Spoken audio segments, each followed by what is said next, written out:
gained 10 pounds eating the red and the green M&Ms, bro. So, I gained 10 pounds so quick.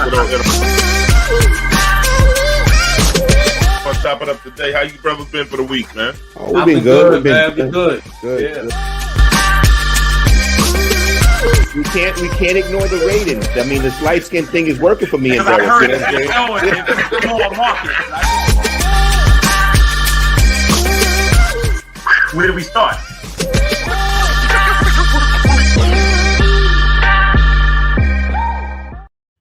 Yo, what's up? Welcome back to Let's Chop It Up. Please follow us on Facebook, YouTube, and Twitter.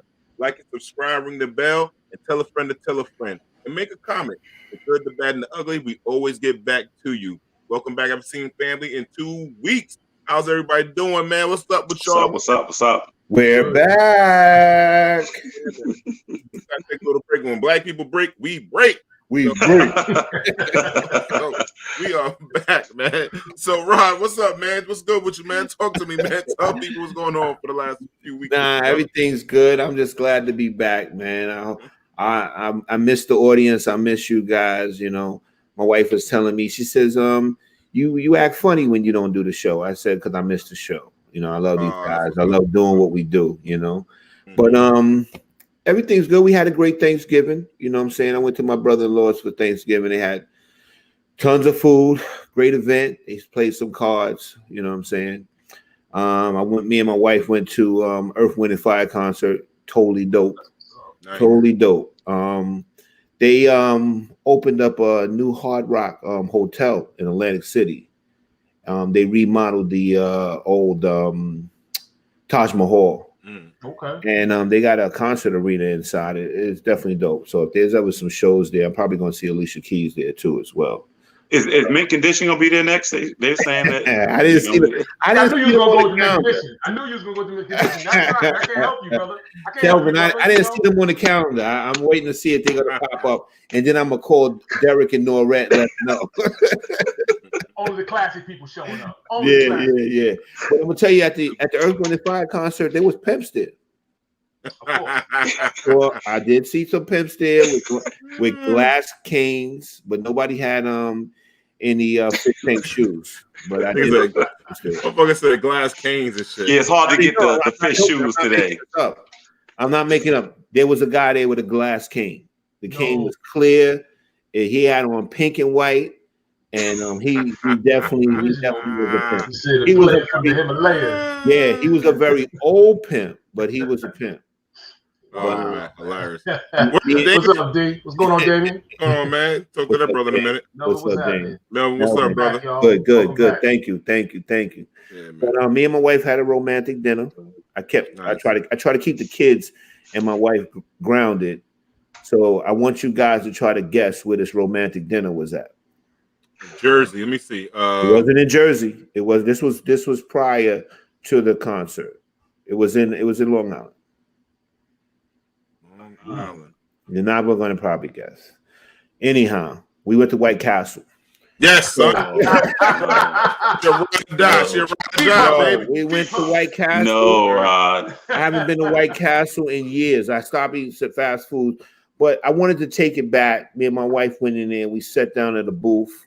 Yeah, y'all sat in the motherfucker. We sat in it. We took it back. We took it back, D. We took it back. So we sat in there. We had a couple of burgers. And she said, "This is the nicest White Castle I ever been in." Because, you know, my wife she used to work in Harlem and whatnot. So she's used to people. That shit's horrible. Son. Yeah, it's crazy up in there, you know. That should be called White Dungeon. I remember that one. Where's that at? Or like Linux or something? I remember that one. It was on the 125th and Linux, yeah. It was 125th and Linux, yeah. But we had a good sit down, and I said, "Yo, I got to keep you grounded, baby. I can't keep just taking you to fancy places." And how was it, Ron? How was the food? How was that White Castle cuisine? I'll be honest with you, it was actually superb. It wasn't as good as the thighs from Wingstop, but it brought back a lot of memories. We won't be going back again, but it brought back memories. Now, how was the bedroom fragrance? Like later on that night, how was the bedroom? That's the shocker is that it didn't affect me that way. Wow. You know why? Because I heard this. I don't know if it's true. It's a street rumor. I heard that it was the dehydrated onions that used to make you have that reaction. That is the truth. But they changed the onions, so maybe I didn't have a negative reaction. I really didn't. We was expecting to have a negative reaction, but we did not. That's good. That's good. Now there's somebody that appreciates what we did. You know what I'm saying? Go ahead. Thank you. I appreciate that. I'll tell my sister Monique. She a travel agent, man. Put in the chat. That's funny. Monique supports us. So Monique, put in the chat that your website and see if we could, so people can see it, man. Shout out to Monique. But I did tell my wife I'm going to take her back, and she said, "No, you're not." One time's a charm, right? He said that's it. One time grounded is enough. Hey, listen. Next day, this church's chicken.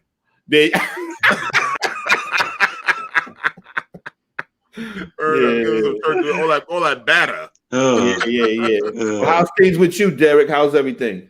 Yo, man, that just really uplifted me, brother. That was hilarious. I've been going through a few things, man. Unfortunately, I'm not trying to bring us down too tough, man. But my parents are getting a little older, and I've been going through a few things with them. With health insurance, medical insurance. Going through things with them with power. The gas. I forgot to mention to you guys before, they lost power in the house. Gas. It wound up on the news and the whole nine. And it really got me thinking.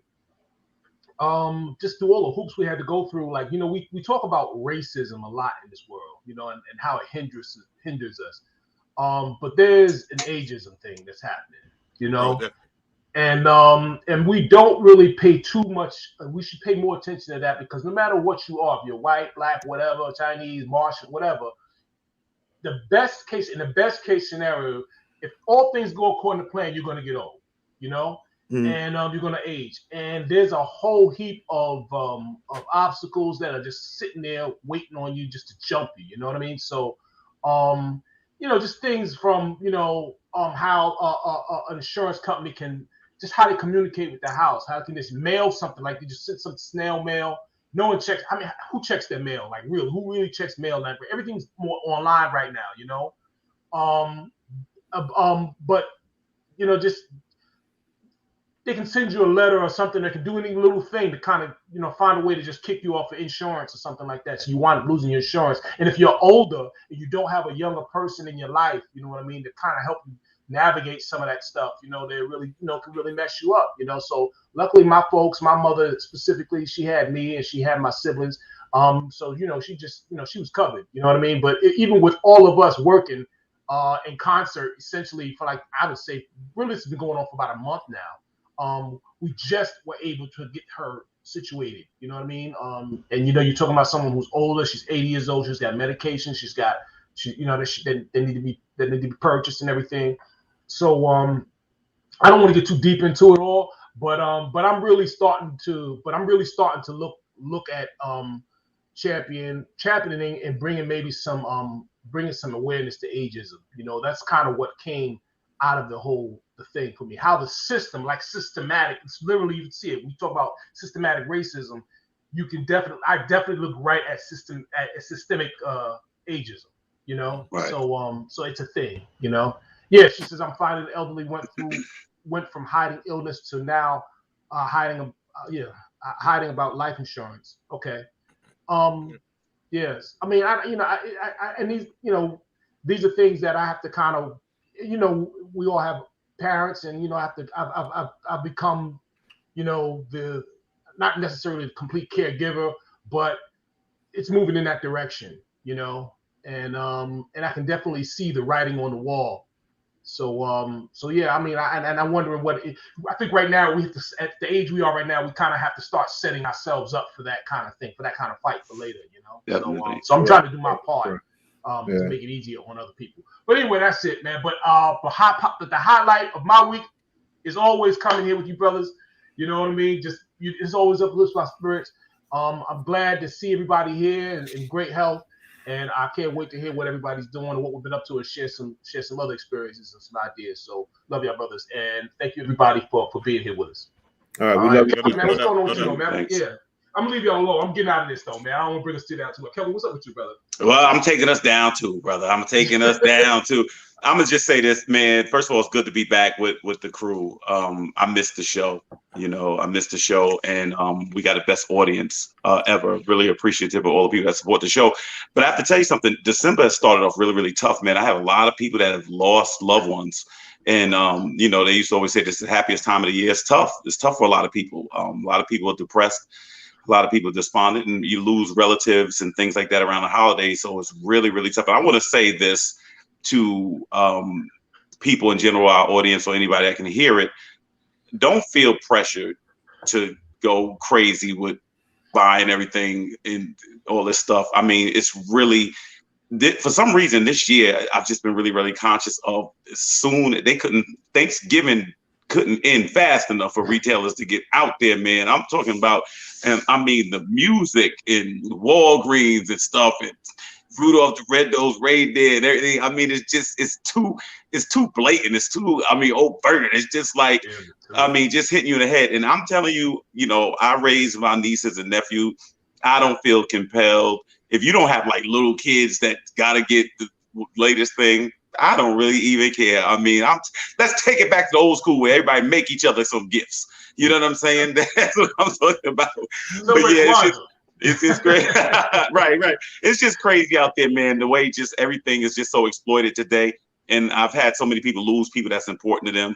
And so what I want to say is this, really just enjoy our families, enjoy the people that are in our lives. Also, I know a couple of people that were let go unceremoniously right before the holidays from working, man, and that's got to be brutal.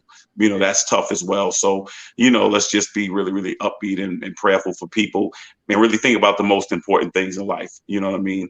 And the most important things in life is obviously who you love, who you're with, and the family that's around you, friends. So welcome back, guys, and thank you so much. But I gotta hear from the orchestrator, the devastator, the point guard, the Nick connoisseur, my man D. What's going on, D? Talk to me. Don't mention the Knicks. Knicks is getting blown out right now. So. But now my weeks were good, man. I went out to San Francisco, man. Went out to a wedding out there, man. It was cool. I got to meet a cousin through Ancestry. Did I mention this? I met a cousin through Ancestry, man, that popped up on my timeline. That was a first cousin. So one of my fucking uncles, is out here lying about his side chick, and he got a kid with that motherfucker head. Wait, first of all, how's Uncle Sambo doing? Sambo died, man. Sambo died. God damn, son. Rest in peace. R.I.P. Sambo. Kelvin. God damn, man. You're in the upper room. How's he doing? That's what he just said. How's he doing? How is Uncle Sambo doing? Well, I'll bring it right to the church. Yeah, there you go. Is this live? Yeah. Wow. You know what I'm going to do, Kelvin? I'm going to save you. I'm going to save you real quick before we go back to D. I know I'm going to go back to something that you said about the Christmas holiday because I really feel I need to save you. But Black Friday came super freaking early. That shit was Black Monday. It was Black Tuesday. It was Black Thursday. Every day was black. It's crazy. I saw Christmas trees in October. At the beginning of November, the mall was already decorated in the beginning of November. Like the scam they're doing to get Christmas money in early is crazy now. Crazy. Yeah. And I'm not trying to hear it. I think, and people, the crazy thing also, just before I finish up, the mall traffic is insane. I had to go to Green Acres. I went to Green Acres. I went to Green Acres. It's a miracle you made it to the show. Sniper fire, brother. I didn't go. Listen, I wasn't went to Green Acres for some.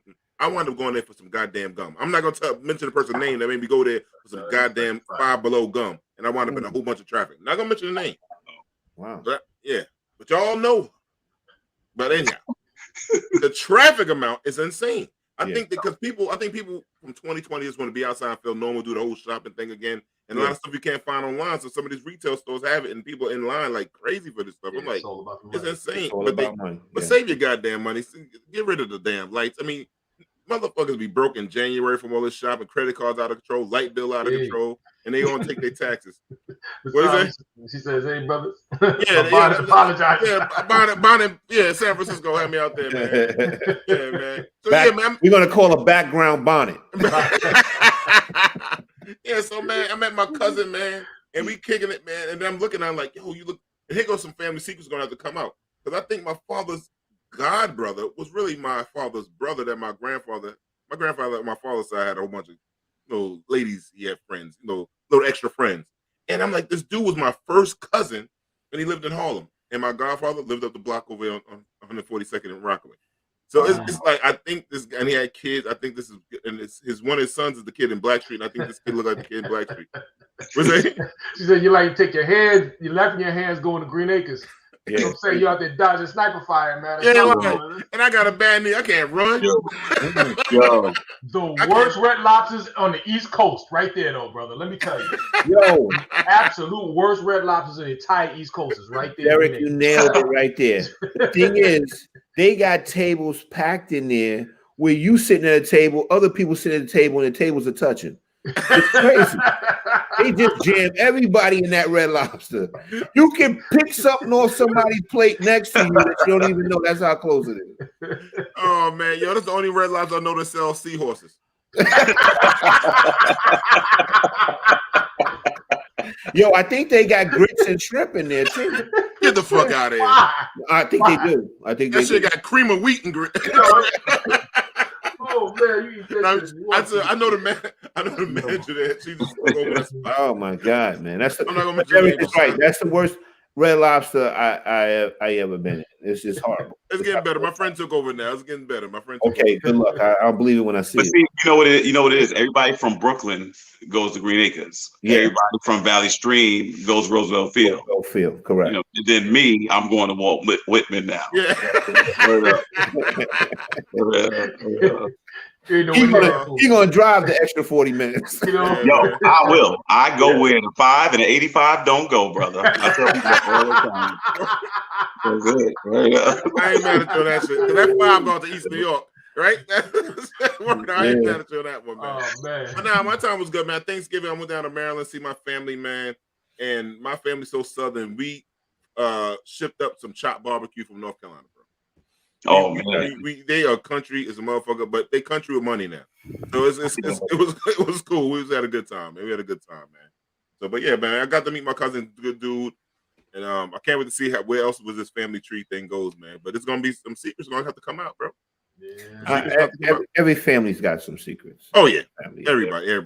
And I'm about to start tonight at midnight. I'm starting my juice cleanse for 4 days, trying to recharge, get my organs and everything together. So I'm gonna go try to see if I could go. I got at least enough juice here for 4 days, fresh made juice for 4 days. I'm gonna see how it goes for 4 days. So good luck. Yeah, man. Good luck, G. Because the first week is hard. Yeah. And I got my son here, so it's gonna be hard, bro. I'm figuring out. First week is very hard. I'm gonna try that, man, one day, but I'm gonna have to take off work or something, bro. I'm just I'm serious, man. Just concentrate or something, brother. That's that's a good point. Make sure you do a vacation to do it, because then at work you get stressed out and we go. It affects your mood. It affects your mood. It makes you irritable. When you're not eating and you don't get sugars and stuff that you used to be addicted to, it's gonna affect your mood. Yeah, so we see how it go, man.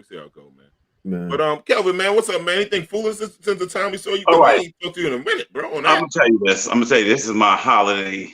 This is that foolishness. Okay, this is what it is. And I want everybody out there who's in the Christmas spirit, right? The commercialized Christmas spirit. You have to make a decision, okay? If you are going to put up holiday gifts and ornaments or lights or any type of like regalia that you're gonna do for the holidays, right? Commit to actually doing it, spending the money, going out, decorating the house the right way. But those things where you do this projection with the green and the red projection light is the worst thing I've ever seen in my life. You're not fooling nobody. It is cheap. It looks cheap. You didn't want to go and get the regular bulbs and stuff like that. The best looks absolutely ridiculous. Okay. And then the thing that make it worse for my neighbors, stop letting it get on my house too. Okay. Aiming, it don't match what my house look like. Aim it back to your house. Okay. It's all in the trees. It's all on the light pole. In other words, target an area for it, okay? Because this is some foolishness, all right? Look, I'm never doing it. I am never doing it because I don't know Con Ed like that. So I am never putting stuff out there. You're gonna get a reef. There you go, sweetie. Don't light up. There you go, baby. You know there we go. Projection lights in the jam. Wait a minute. Hold on a minute. D. Derik, you can't be kidding me, Derik. Derik lives in a mansion, okay? That's the first thing, all right? Everybody don't know that, all right? I was in Derik's house for 3 weeks and he know it, all right? So Derik is in a mansion. I know y'all don't have that, Derik. I know y'all have that. Yo, a lot of the viewers have it. It looks like a lot of the viewers. Yeah, Monique said it's going to tell everybody. And I want to shout out to Hot 97. And Khaled, congratulations. You played Yo, the only thing that bothers me about people putting Christmas lights on their house is when they put Christmas lights on their house and a lot of the lights are out. That's the shit that looks funny to me. Yeah. Like you need to change a couple of bulbs on that line. I mean, you got a couple of bulbs out, dude. You got to change them. You know, projection lights don't have. He said projection lights. You ain't got to do that, right? Bring it out, stick it in the ground, plug it in, lit the whole house up. Yo, and everybody be careful because a Christmas tree in Manhattan just caught on fire the other day. And I mean, are you serious? Y'all serious about that? As a joke? No, not the main one, not the 30 Rock one, but one of the ones in the building, one of the decorative ones just went up yesterday. Because people don't know these trees, especially when you have the real trees, and they get a little dried out. It's a wrap. That's nothing to play with. That's nothing to play with. Yo, how many white Santas y'all seen in black people's yard? There you go, baby. Listen, my neighbor turned Indian. I don't see no Santa. I see an elephant. Yo, the motherfucker shit with some 8 arms and shit. I don't know what the fuck happened. There you go. You got a point there. D, I'm glad Rodney asked that. D, you'd be very, very proud. I found a picture the other day of myself, my sister, and my brother when we were kids.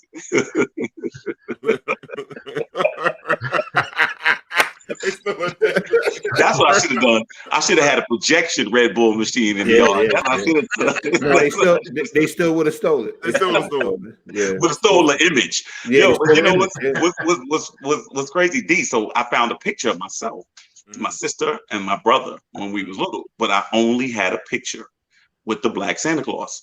Man, I forgot. My mother told me when they used to take me to the white Santa Claus, I would cry, so I wouldn't sit in the picture. So I said, D would be very, very proud. That's right. It's my Black History moment. I was scared of the white Santa Claus. That's right. God damn it. Make Santa look like us, goddamn. Even though he's fake, goddamn, he gotta look like us. Yeah, my neighbor has a couple of Santa Clauses in his yard, and he's painted every one of their faces black. I'll bet you. Every one of the Santa's faces painted black. I ain't mad at him, man. No, I told him, I said I love it. I think it's great, you know. Yeah. My neighbor got Santa Sing. Santa Sing. Oh, Santa. Wow. He's Indian now, so it's all good. I told him happy. People put him in their own image, man. I'm happy for that shit. Yeah.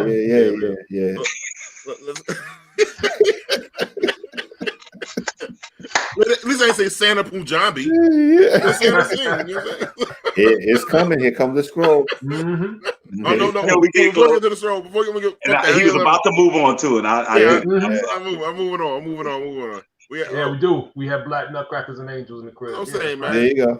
There you go. Talking about. And the nutcrackers they sell also at 125th in Lenox. The drinks. I thought they was talking about the drinks.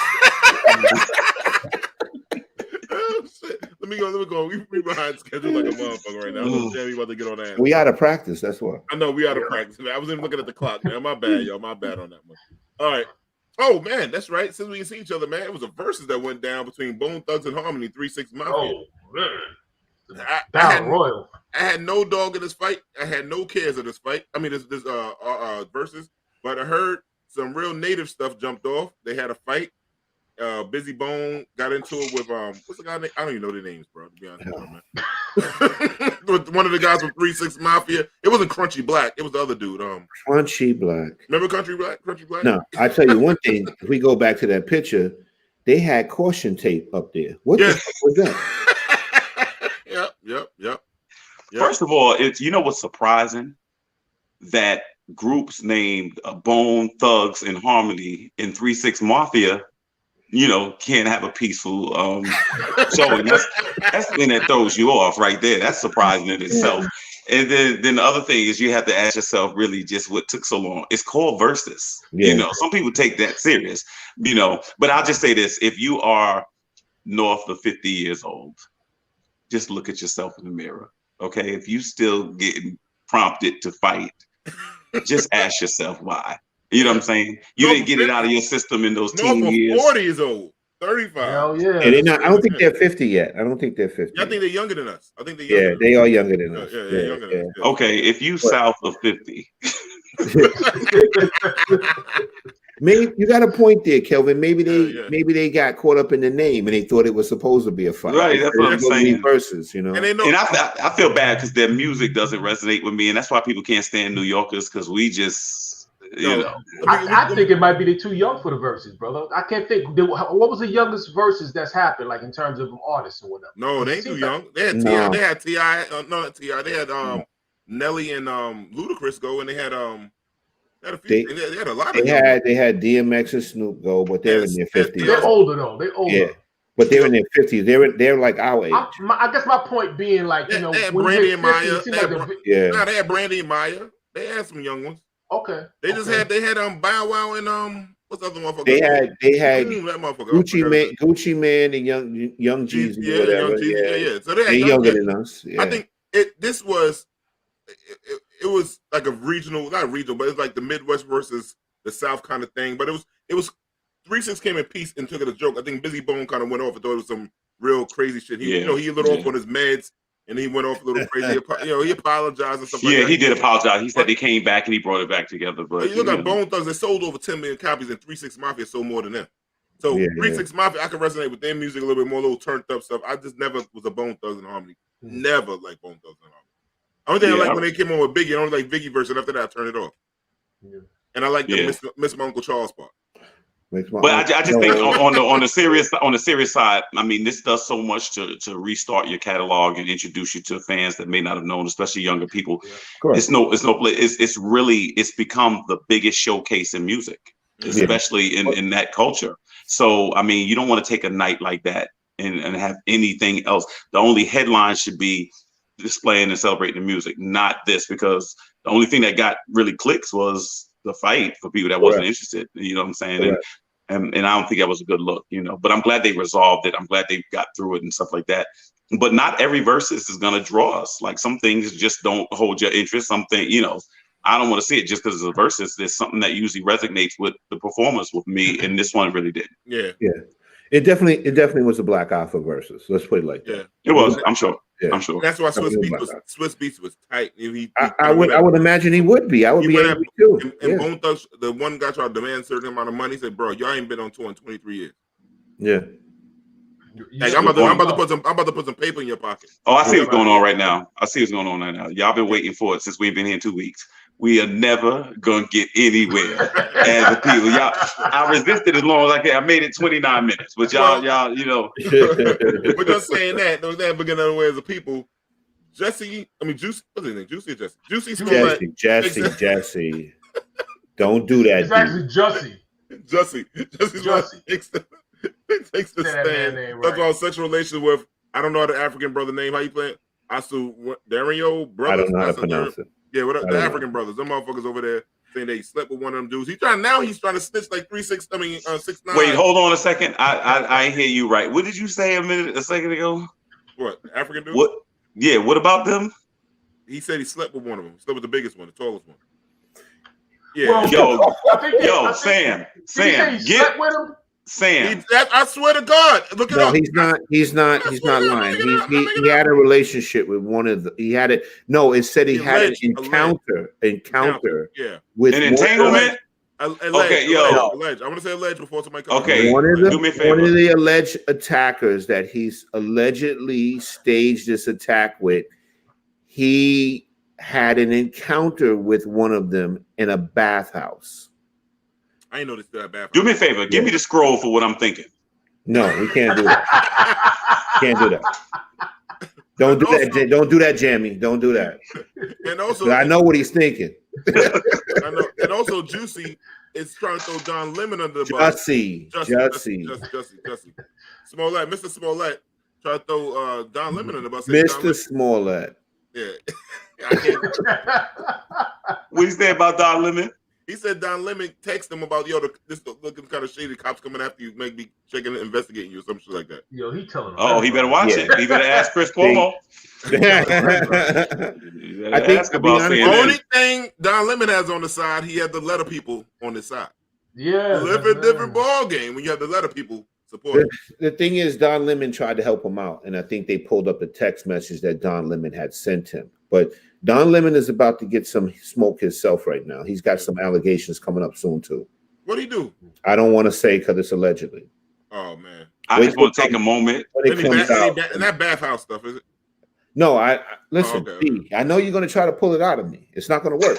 I know you're not going to use me, D. You're not. I know you're too long. You're not going to use me. I was coming. Nah, but wait till it comes out, and then we'll talk on the show about it. I'm gonna go back to that shit though tonight. I want to say too. I'm gonna see. I said, Rob, I forgot what you was about to say. No, he's got some allegations. Don Lemon supposedly got some allegations about him. We're just waiting to see if it's true or not, and if there's going to come up anything that's going to come of it. And then when it comes out, then we'll talk about it on the show. They better act like Fox and say fuck that and keep everybody. No, they're not gonna do that. They got rid of Chris Cuomo. That was big. No, and he got off. They got off satellite radio too. They took him off satellite. Yeah. Him and his brother should get a podcast. The Cuomo. They probably will. Oh, we don't care. Whatever. That would probably and call the podcast the Touchy Feely Brothers. Well, let me just say this. I'm going to say right now, a little public service announcement. I want to say to all the women out there, first of all, there's nothing comparable to you. All right. And there's no substitute. You are still number one. I know there's only five dudes that's interested in y'all these days. I'm one of them. So I just want to tell you something. There's nothing like women. Thank God for you. That's all I'm saying. All right. Yeah. Often imitated. It's interesting to see how this trial is going to come out and if they're going to find him guilty or not guilty. But I mean, he's got to. Dang, I forgot about that. Wow. I forgot about that. See, I wasn't going Derek, to for people that's listening on radio, you got to read that. Dog, Monique, you got to say allegedly. Grabbed the man's private and smelled it. Yeah, that's what it is. Yeah. You're smelling crotches, like crotch juice, like you just. What you doing? You say crotch juice? Yeah. You better watch out that crotch juice. I'll tell you. Man, this is getting. Man, this show getting a little wild. Let's move on. Yeah. We're talking about some more weirdo shit. Will Smith spoke with an intimacy coach about wanting a harem of girlfriends, including Halle Berry and Missy Copeland. Sorry, Copeland. I'm tired of Will Smith, so y'all go ahead. I'm just leave this shit. Yeah, man. I think we all kind of tired of this brother, man. I'm serious. Like, yeah, it's too much. damn. It's too much now. It's too much. We to that point now, man. It's like it's too much now. You know, it's almost like it's like watching a sitcom or something, and every episode is the same exact theme. You know what I mean? Or watching. There you go. Allegedly, Monique. That's right. Oh, you know, I'm like watching Charlie Brown, you know, and Lucy pull the football, you know, from like every single day. Yeah. So it's like, you know, it's getting too much, man. Yeah, it's too much now. I think he's overexposed. You know, I always say I met him, and I think one of the nicest entertainers when it comes to his fans. Real respectful, real personable. At this point, however, though, I just think, and I think this goes for anybody, what goes on with you and your spouse, I think should be private. I really do. That's why I'm not big on the reality show stuff and all that stuff like that. I don't want to see. In other words, to me, you have one obligation when you're in entertainment. That's to entertain in the selected field of your talent or your choice. That's what it is to me. But I think we're now at this place where everybody wants to know everything about these people. There's an obsession. And I think he's handling this.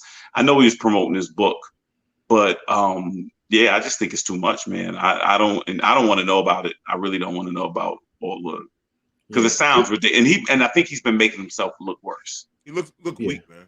It's making him look weak. It's opening up his bedroom life, his personal life, his marriage. Well, it's not just him doing it. Jada's doing it too. On the red table, she came out with some things that she shouldn't have said about him and what she's done or whatever. So I don't know what their angle is with this. You know what I'm saying? I don't understand how they're going to benefit from it. I don't know. I mean, like you guys just said, I don't really want to hear it. I don't find it entertaining at all. Me either. To do something like this to promote your it seems like every time we have something coming out, it's something to bring attention on. Well, we're gonna watch. If you got a good movie, we're gonna watch it. King Richard, we're gonna watch it. Whatever you got coming out, we're gonna watch it. The reunion with Fresh Prince of Bel, we're gonna watch it. Yeah, that's it. It's good shit. But don't have to do all this other extra shit. We don't need all of that. They're gonna separate, man. I think that's what I think we could obviously. I think it's obvious they're eventually gonna separate, man.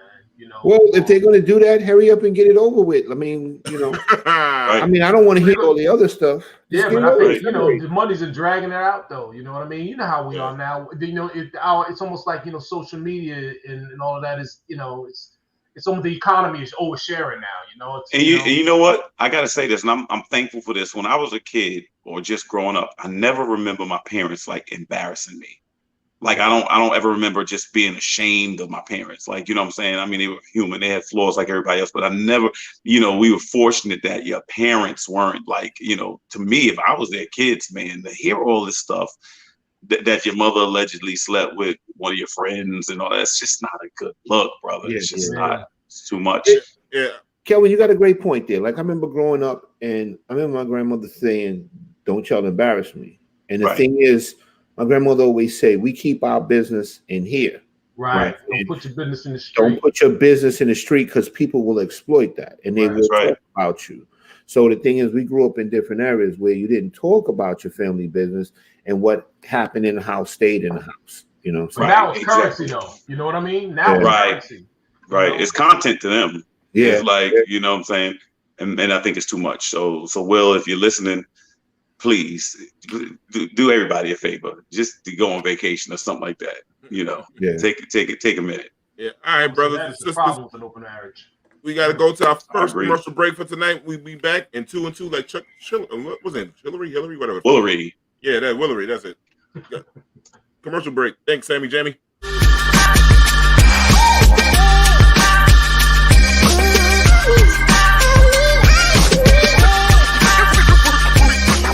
Orchard Blue Counseling Services, or known as OBS, is a private mental health practice based in Southeast Queens, New York. OBS's founder and holistic psychotherapist, Serene Prince, is a Queens native with Caribbean roots. Serene is committed to providing culturally competent holistic psychotherapy to diverse communities while curating a safe healing space for Black and Brown people with compassion and awareness of their total being. As experts in children and teens, we have curated a mental health and wellness community where children are heard, guided in developing a healthy self-esteem, supported in strengthening their inherited resilience, and learn skills to manage their emotions to develop positive relationships with parents, adults, and their peers. Orchard Blue Counseling Services is designed to help children and adults discover their inner healer as we take the journey with our clients to work towards self-acceptance, self-love, and resilience to manage life's uncertainties and embrace its wonders. Our private practice extends to providing consultant services for personal life transitions and business development, parenting guidance and support, and clinical supervision for mental health students and therapists. And be sure to book our founder, Serene Prince, as your next holistic speaker, offering your audience a life-changing experience. Now that you have taken the first step to learning about us, we invite you to walk towards a healing and progressive life with Orchard Blue Counseling Services. Contact us for your free consultation where applicable.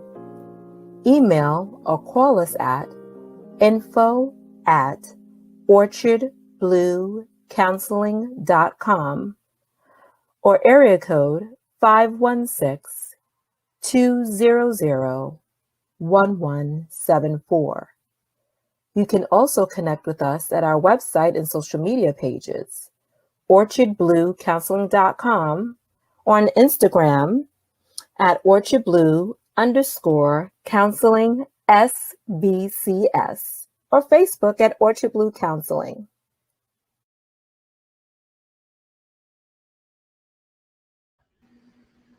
Welcome back to Let's Chop It Up. Please follow us on Facebook, YouTube, and Twitter. Like and subscribe, ring the bell, and tell a friend to tell a friend. Doesn't cost you nothing just to like and subscribe. Let's follow the brothers. But okay, here we go, man. We're gonna get back into this week behind a little bit, but we're gonna catch it real fast. Zach Stacy, man, this guy, former NFL player, had a domestic violence thing that was caught on camera. Jamie, can you play the video so people can see it? Thanks so much for that, Kristen. We do start with that breaking news we told you about at the top. This is from overnight. Former NFL player Zach Stacy waking up in the Orange County jail this morning. This is his new mugshot.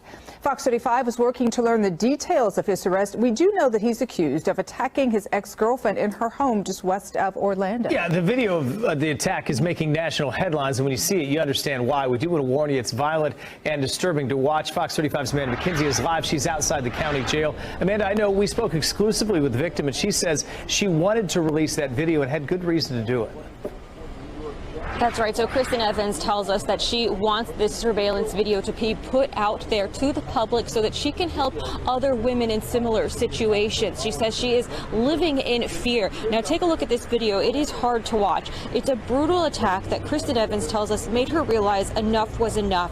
She says Zachary Stacy has been violent throughout their relationship, and this most recent incident where the NFL running back throws her into a wall played out in front of their 5-month-old son. That's sad as hell, man. Shout out to the strength from this lady. Hope she gets all the care and treatment she needs. This piece of shit dude, hope it gets what comes to him. Thoughts, gentlemen? Well, I think, first of all, we have to really explore this whole CTE thing, because, I mean, I know there's certain dudes that are just women beaters, and I have no respect for it, no regard for it. I think it's the lowest form of humanity. With that said, though, I think there may just be more in play. Some of these guys might be just, I mean, they say their brain literally is shaking, being rocked on every play. And I'm, you know, they've done a lot of studies on it. And so I don't know if this has anything to do with that, but to be that young, have that much rage, to put not only a woman in jeopardy like that, but I understand the child was in the room too. There's got to be something else wrong there. There's got to be something else wrong there. And again, there's no winners in this. He needs to be incarcerated and needs to be, you know, mandated to get some type of counseling or something like that. And any woman out there, to me, I got that one and done rule. You know, that's just how I feel about it. You know, somebody put their hands on you, a dude put his hands on you. I don't believe in all that. Try to hope he get better. To me, that's it. That's a deal breaker to me, as one of my friends would say. Can you guys hear me? Yeah. Yes. Good, because I just had a little audio change. Yeah, Kelvin, I agree 100%. He not only assaulted her, like he just continued to do it. You know, the video that I saw, the longer version of the video. I mean, that was a long encounter. He just kept coming back and he just kept beating on her. And she wasn't showing any resistance or fighting back or anything. And he just kept doing it. You know, we're not trying to make up excuses like Kelvin said. You know, he could have some brain damage from football. It's a possibility. But, you know, we're not going to use that as an excuse for him to display this type of violence for a woman. Definitely. I tell you one thing. I've seen a lot of domestic violence on my old job. And I tell you the thing that used to bug me out all the time, like, I could go to a job and a woman's face would look like hamburger meat, and she still would protect this monster. Yeah. You know, and I never could understand that. And they always would say that, hey, it was their fault, you know, why he did that to them. You know what I mean? So domestic violence is definitely some ugly stuff. You know, Rodney, is it like Stockholm syndrome? Like there's just a certain amount of fear that makes you become a defender of the person that has violated you? There's a couple of different reasons. Sometimes it's financial. Sometimes that person is the income in the house, and they know if this person gets arrested, then, you know, they got kids with them. They're not working. They're staying home. There's a lot of different reasons. Love is one of them. Sometimes low self-esteem is one of the reasons as well. I mean, there's a lot of different reasons. The worst job I ever saw, I went to a house, and like I said, this woman's face was just mauled. Both eyes closed shut. You clearly see the nose was broken, top and bottom lip split, just knots on top of her head. And she had like stab wounds to her hands as defensive wounds. Defense wounds. Correct. Wow. Defensive wounds.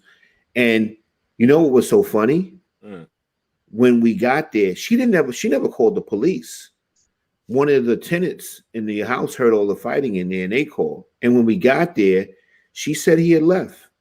But what we figured out really quick is she kept standing over by this door. And then I figured out, I said, he hasn't left. He's in that room. And sure enough, she was protecting him.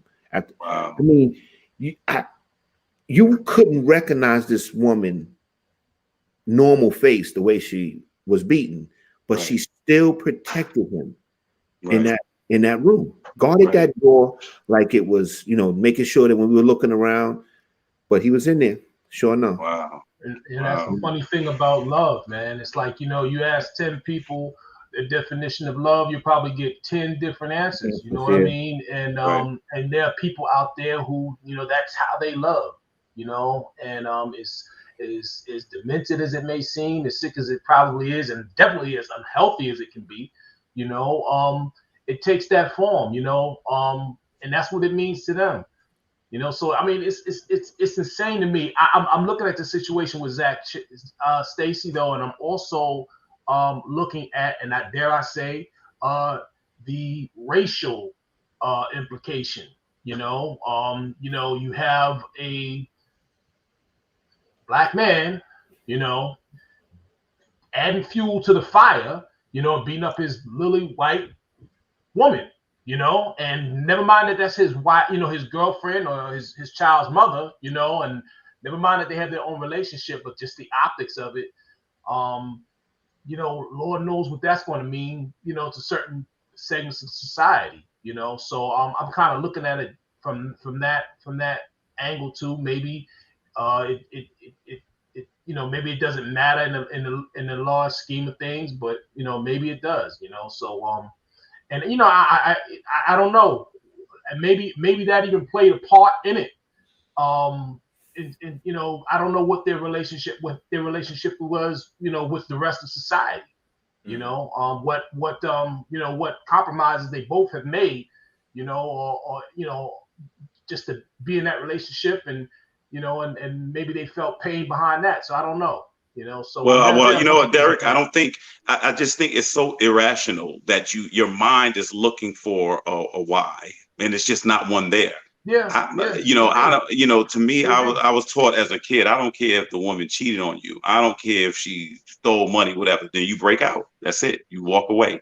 That's it. And these dudes, when their anger turns to rage, there's some dudes, and guys like this, that they answer conflict with conflict. That's all they know.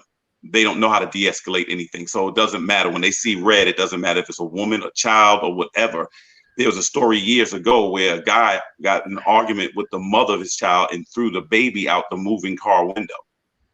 So to me, that stuff is demonic. I mean, I'm just have to say it. There's something wrong there. Because he was trying to hurt the mother. Right, there you go. And there's something. And I tell people this all the time, and young women need to understand this. There are a lot of men that hate women.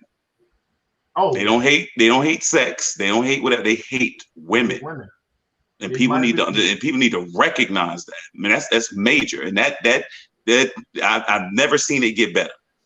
You can identify it in some dudes when they're a teenager, and it doesn't get better. I haven't seen it get better. Getting back to Derik's point with the white and black thing, I heard that he beat her because she put raisins in his potato salad.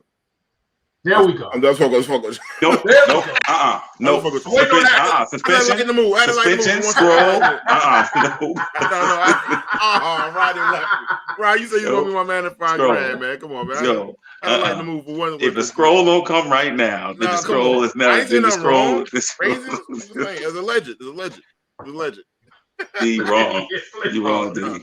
You wrong. You wrong. Come on. You wrong. I want you to tell me who to email right now. I don't complain to myself. I'm ready. No, but I think he's gonna get more trouble for beating up Don't that worry. white woman. They're gonna be knocking on his door tonight. Beating up that white woman in front of that animal, he really in trouble. that pet was scared. In the other video, you see a pet. But no, but I agree with you guys on the domestic violence. I mean, we have so much trauma in our families that's passed down that we keep bringing into in relationships and seeing women getting beat before. Daddy might not like it. It's a whole bunch of different reasons for that. Like, you know, years ago, I remember it was around my 25th birthday. I lost a dear family friend, the closest name was Charlene Boyd. Got murdered because of domestic violence. She tried to do everything proper. And I tell these women, I hope women learn how to, whatever you can do to protect yourself, self-defense classes. She tried to do all the right things. She moved, she put the order of protection in. The dude wanted to find out where she lived at and killed my cousin in broad daylight in the street, shot her and killed her in the broad daylight. Oh, so man. I don't understand it. I have no mercy for these kind of dudes. I mean, I was making a little like trying to change the mood because, you know, you get into that when you start reflecting. I went to a deep space, so I made a little comedy with that. So I understand completely. Yeah. It's a very serious subject, man. It's just like, damn. I'll be honest with you, I don't have any mercy for it. And I'm dead serious. I don't care if you get Ray and Pookie and all her cousins to come and lump dude up. I don't care. I just don't want to hear it. It's a serious thing. You do not put your hand. I mean, my father stomped me out for me blocking my sister from hitting me. And he opened the door. I was protecting myself. But he's like, I don't care. I mean, you know what I'm saying? And that's just what it is. And he told me, he's like, I don't care what. You never put your hand on. Yeah, that dude, I think she could have done, even if it was raisins in his potato salad. Pick the raisins out. And just go. You know how the cars, right? You know how the car go into a skid and you regain control? Yeah. He go hydroplane again. I'm just saying, like, if she didn't season the chicken, anything like that, just let it go. You know. Wait, hold on. I just want to know for clarity: are we all gonna be canceled, or it just be like we're all? Yeah. I'm gonna be on the unemployment line with Don. What's his name? Cuomo. Oh man, it's sad though, man. I'm sorry. That was my story about that, man. It's just you know what? I have a similar story, D, in a sense that you know, I had a cousin who you know, she was in a domestic violence situation and she lost her life. You know, she was murdered essentially. You know, you know, because sorry sucker he couldn't deal with being broken up with. You know, I don't understand that mentality. You know, there's nothing that you can do. Like, you don't own a person. You know, I don't understand that mentality. There's like, how do you get to a point where someone that you love so much that you can just do that kind of harm to It's not love, it's obsession. That's the problem. It is. It's complete obsession and it's ownership and it's whatever you want to call it. Yep. But yes, I mean, we if you go to my Facebook page right now, man, not the profile but the banner, you see a picture of me with a lot of my family members, a cousin. She's in that picture. I leave it there since she passed because in honor of her, you know, it was one of the best days of my life. You know, all my family, extended family around, a lot of people that I love were there. And I remember the fun and the love that we shared that day, and that reminds me of my family. It reminds me of her, and it's, you know, it's a picture. She's in there. So, but you know what we, you know, so you know, we all came together around that, and what one thing that did wind up happening was and I don't know if it was good, but it wound up becoming an act. So what happened was, you know, we took it to court, and then we got involved with a local politician, and it wound up in enhanced sentencing for domestic violence situations or crimes or whatever, you know. So that's the one good thing that came out of it. Yeah, I mean, that was after the fact. It's nothing that you can't. It's just a shame, man. You can't ever get that person back. And young ladies need to recognize the signs. You gotta do. You're interested in bring them by every male in your family that you care about. Bring them around that family. Let the family vet them, because I'm telling you, the dudes that want to keep you isolated, don't want you around anybody else, don't want you around your relatives, and stuff like that. You got to bring them around. Let people, because your vantage point is impaired because you are in love or you think you are. bring them around the people, especially the men in your family, especially the men. And he needs to know, a dude needs to know that there's repercussion, that you got people that have your back. He needs to know that. It's very, very important. Yeah, 9 times out of 10, they show you who they are. If they're extremely controlling, extremely possessive, right? He's pretty much hands-on with you. Those are the signals. Get out of that relationship. That's it. Don't get too deep. That's right. And don't be jumping in a relationship with everybody that fast. You know, the funny thing is too, I mean, I've talked to women that were in certain situations where guys were pretty hands-on and controlling and possessive and extremely jealous, and they actually thought it was cute. They thought, oh, he loved me, he cared about me, he's giving me a lot of attention. Right. No, that's not good attention. That's not the way somebody gives you attention. You know? Rod, that's a response to the brokenness that was already there. Correct. Like I told you, sometimes it's an esteem issue too. There you go. Somebody didn't affirm her. Right. Yeah. And stuff like that. So it's a major thing, man. It's a major thing. All right, we gotta lift this show up because it's painful now.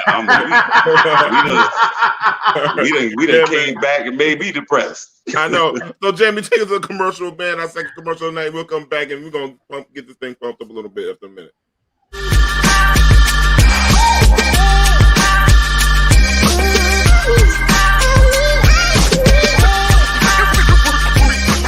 I'm Dawn Kelly, daughter of Joan Kelly, granddaughter of Margaret Ackerman, and founder and CEO of the Nourish Spot.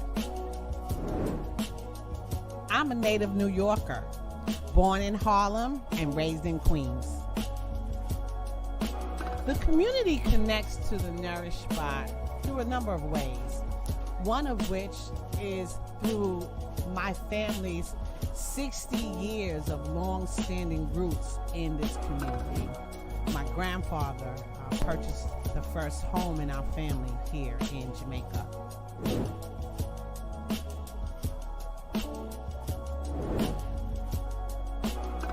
We connect to the community through our employees.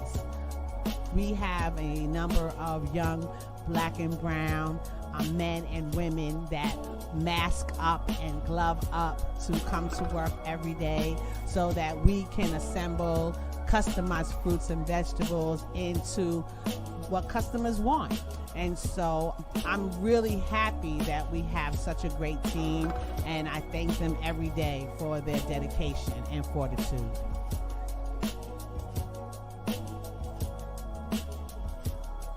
COVID-19 has caused a lot of small businesses like myself to close. And so we're very happy that what we've been able to do is pivot. And so instead of allowing individuals to walk into our store, we have set up a QR code, we've set up a curbside pickup, and we have a heavier reliance on our food delivery service at partners.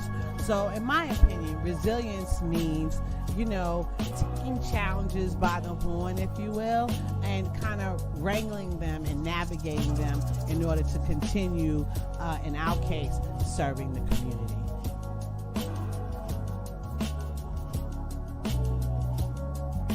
The Nourish Spot is all in Queens.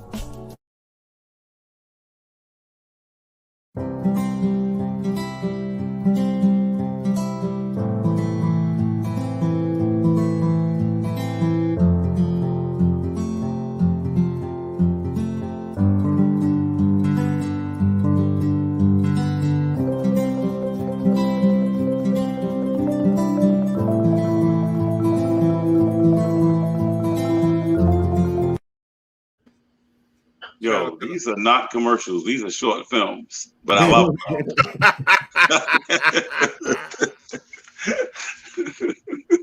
This is a short, man. For people who know, we try to go take a piss during these commercial breaks and everything. That one right there, you might get a little drop. This is as fast as fuck, Jamie. Yeah. Come on, we gotta get some more people. If y'all got some business, I know Monique was on it. Somebody give us something. We can try to make some commercials for y'all, man. We need some more commercials, man. Try to help our friends and family out, man. But anyhow, man, New York City opens its first two survived drug compensation sites called overdose prevention centers early today. Jamie, can you play the video for that? Let me show you the area here in East Harlem. The site that we're talking about is right across the street from a school that you see here. And just across the way, there are people waiting outside to get into this clinic. You can have another chance of killing yourself. Kelvin Russell is a participant of the nation's first overdose prevention center. In this facility, users bring their own drugs to shoot up while supervised by trained staff with clean needles, medication to reverse an overdose, or the option to get clean. I get the needles here, clean needles. I get the smoking pipe here. I wash my clothes here. I said caseworker here. These sites are evidence-based. Kaylin C. is a senior director running the center, which she says is in response to a drug epidemic. This is actually a response to what the community has asked for. The community has asked for less public drug use, less discarded syringes, less overdose occurrence, less overdose death, and these sites will accomplish those goals. More than 2,000 people died of drug overdoses in New York City in 2020, which is the highest over the last 2 decades. It's been really hard on the staff and the participants over the years to lose so many people unnecessarily, and I just think that we think of them and we remember them when we opened our doors this morning, all of the people who didn't make it. Manhattan has 2 centers in East Harlem and Washington Heights. The city's health committee chair says this will improve the quality of life in these neighborhoods and reduce public drug use. I want to first say, quote from Biggie in the movie Scarface, "Never get high on your own supply" was taken literally in this drug treatment program. I'm just saying, man. I'm saying. You're reinformed tonight. I'm sorry, man. You know what? I want to be very, very, very conscious of the fact that I'm not a drug counselor. I'm not an expert in the field. I know a lot of people, like I'm sure we all do, that have drug addiction or have a lot of families that have been destroyed from it. I'll tell you this. I don't know if this model works. I don't know how well it works. I'll say this. I'm for anything that helps people, helps them recover. And that's my hope for people, that they can recover. And people dying in the street, obviously you can't have it. I think the neighborhoods, especially what we've experienced over the last year and a half in New York, is so prevalent. People seeing people shoot up in the streets and things like that. So if there's something that can corral them, it makes me think of that experiment they did in The Wire, when they were actually bringing everybody into one area. I think it was called Havelstadt or something like that. It's called, oh man, what's that? Hopperfield or something. I can't remember what it was, but you know, basically Amsterdam. They couldn't say Amsterdam, so they called it Amsterdam. Oh, okay. Right.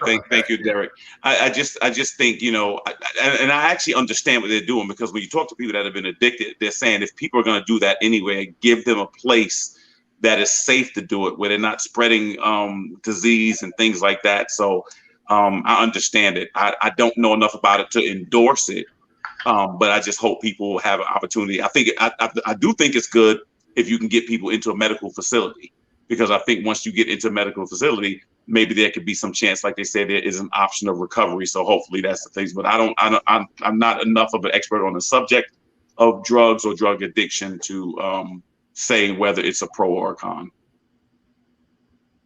Well, one thing I'd say with this segment, like I said, I'm not an expert, like you said too, Kelvin.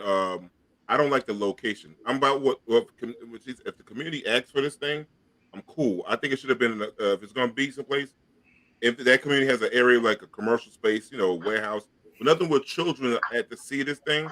But like me and Rod are talking, I know what Rod's going to say, so I don't know what you're going to all say, but I know what you're going to say. I'm going to let Rod say it. You know what I'm going to say. No, I don't want to steal your thunder. That's what I'm saying. I don't want to steal your thunder on that part. So Yeah. I'm about the community. I'm all about what community wants, like sitting on, being at community boards and all this other stuff, and being in all these forums and stuff. I'm all about what community wants. I just think like location. I don't know what the Washington Heights location is at. I just know that this one is in Harlem and it's directly across the street from school. So go ahead, Rodney. I'm sorry. Yeah. First of all, I want to say, you know, I'm all for rehab. You know what I'm saying? People have drug addictions, and I'm all for getting people help and getting rehab. I do not agree with this. One of the reasons is what D just said. I know that area, and D knows that area as well. It's very close to a school.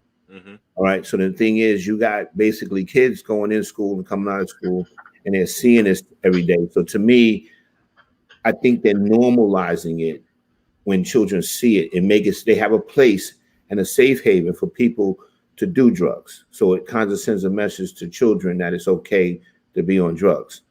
Another thing, I'm going to say it, that this would only happen in the Black community.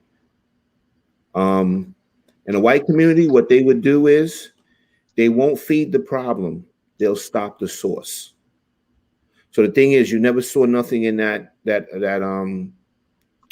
clip about them coming in and stopping the drug problem in that area. All they're doing by doing that is making the drug dealer make more money because they're normalizing it. That's what they're doing. So the thing is, like I say, I don't have no. What they should do is they should open a bunch of rehab centers, get people help, and then they should find the source of where the drugs are coming from in that community and stop that. That's what they do. You got to help the people that are on it, and then you got to prevent the problem from growing. Right. That's how I see it. I am provided you want to stop it. Provided you want to stop it. Now, the other thing, Dee had a point too, that the community did ask for it. But now the thing is too, sometimes the community asks for things that they're not completely knowledgeable about. And sometimes the politicians take advantage of your lack of knowledge of a problem. You know what I'm saying? They're not that educated about it, not realizing they're asking for something that's going to make it worse. And I'll give an example. Like sometimes they'll come to the police department or the community meetings and they say, hey, we want more cops in the area and we want, there's double parking and this and that. Now you're not thinking about what's going to come along with that. So now you got more, they flood the area with more cops.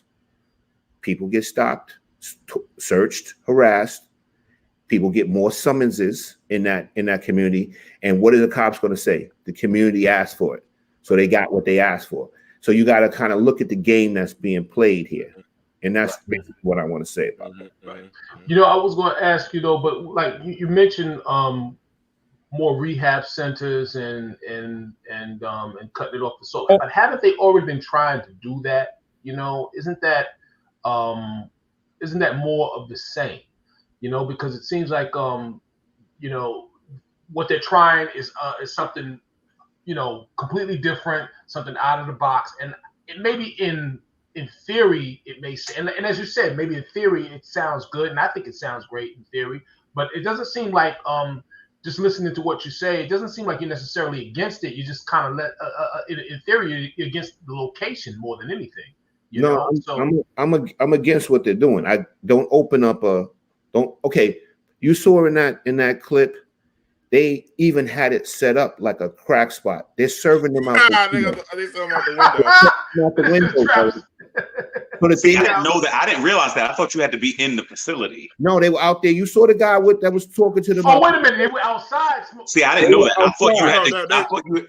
I thought you had to go inside, but I thought it was saw a guy in the window. I don't know what that window. We got to look at it. We don't know. Okay, the thing is if it's a drive-through, I'm not with that. What does that image portray? As though they serving them, right? Yeah.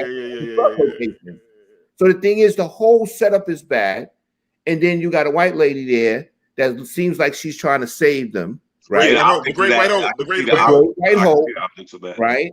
And the thing is, it's to me, I see through it because of my experience. You know what I mean? But I don't think that's the answer. You know what I mean? Like I said, I understand that people got on drugs and they should get help, but instead of taking that money and open up centers that's buying them drugs and this, that, why don't you open up rehab centers? Now the thing, Rodney, I will say this. What they said was, now, when I watched the clip, they said that they have to bring their own drugs. Right. First of all, I sound ridiculous even saying that. But they're enriching the drug dealer who's going to continue to feed the neighborhood drugs. Oh, God. It doesn't make, but like I get your point. Now, could that happen if it was there's this place in Illinois, I can't think of the town, where it's been plagued by heroin with white youth. They have a program there where if they get arrested for drugs, right, they go to court and they get an option of either going into rehab for their drug problem and getting their record expunged or going to jail. So most of the kids, young people, take the rehab and they go into a rehab program and their arrest is expunged from their record. Now, this is what's going on in a white neighborhood. Right.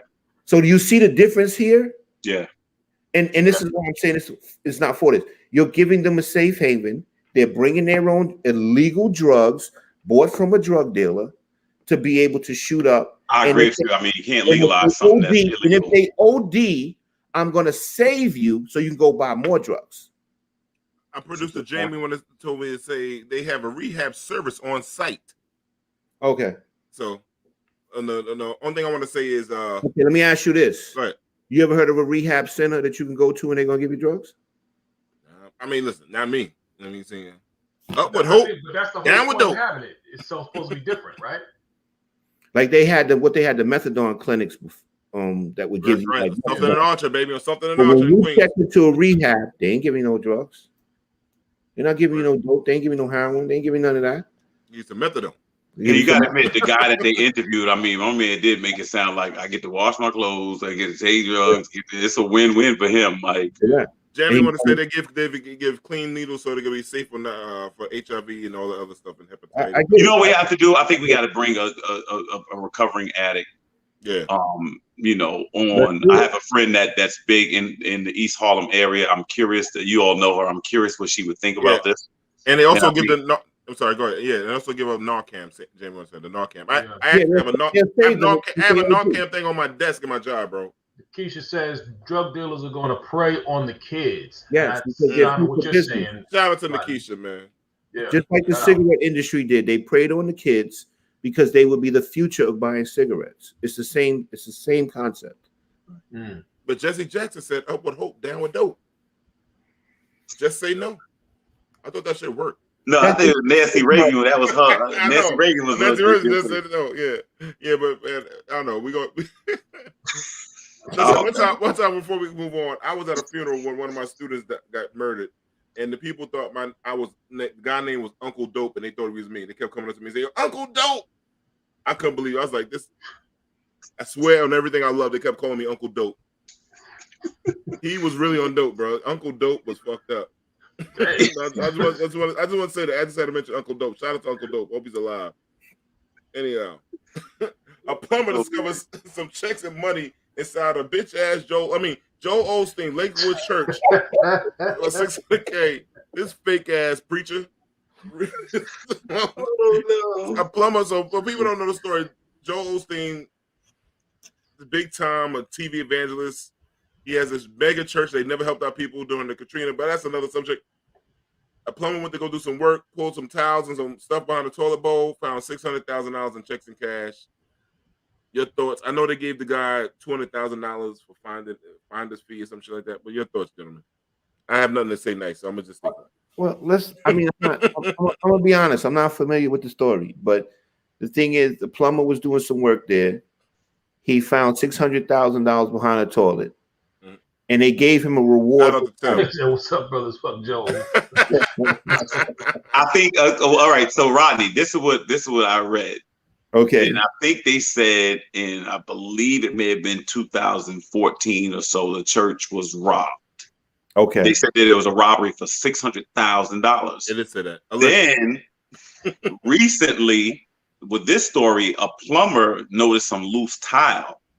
Goes behind there, opens up and finds envelopes with cash in it, finds checks, and finds, I forgot, what was it, a few $100,000 or something like that. He finds, basically, this is the issue.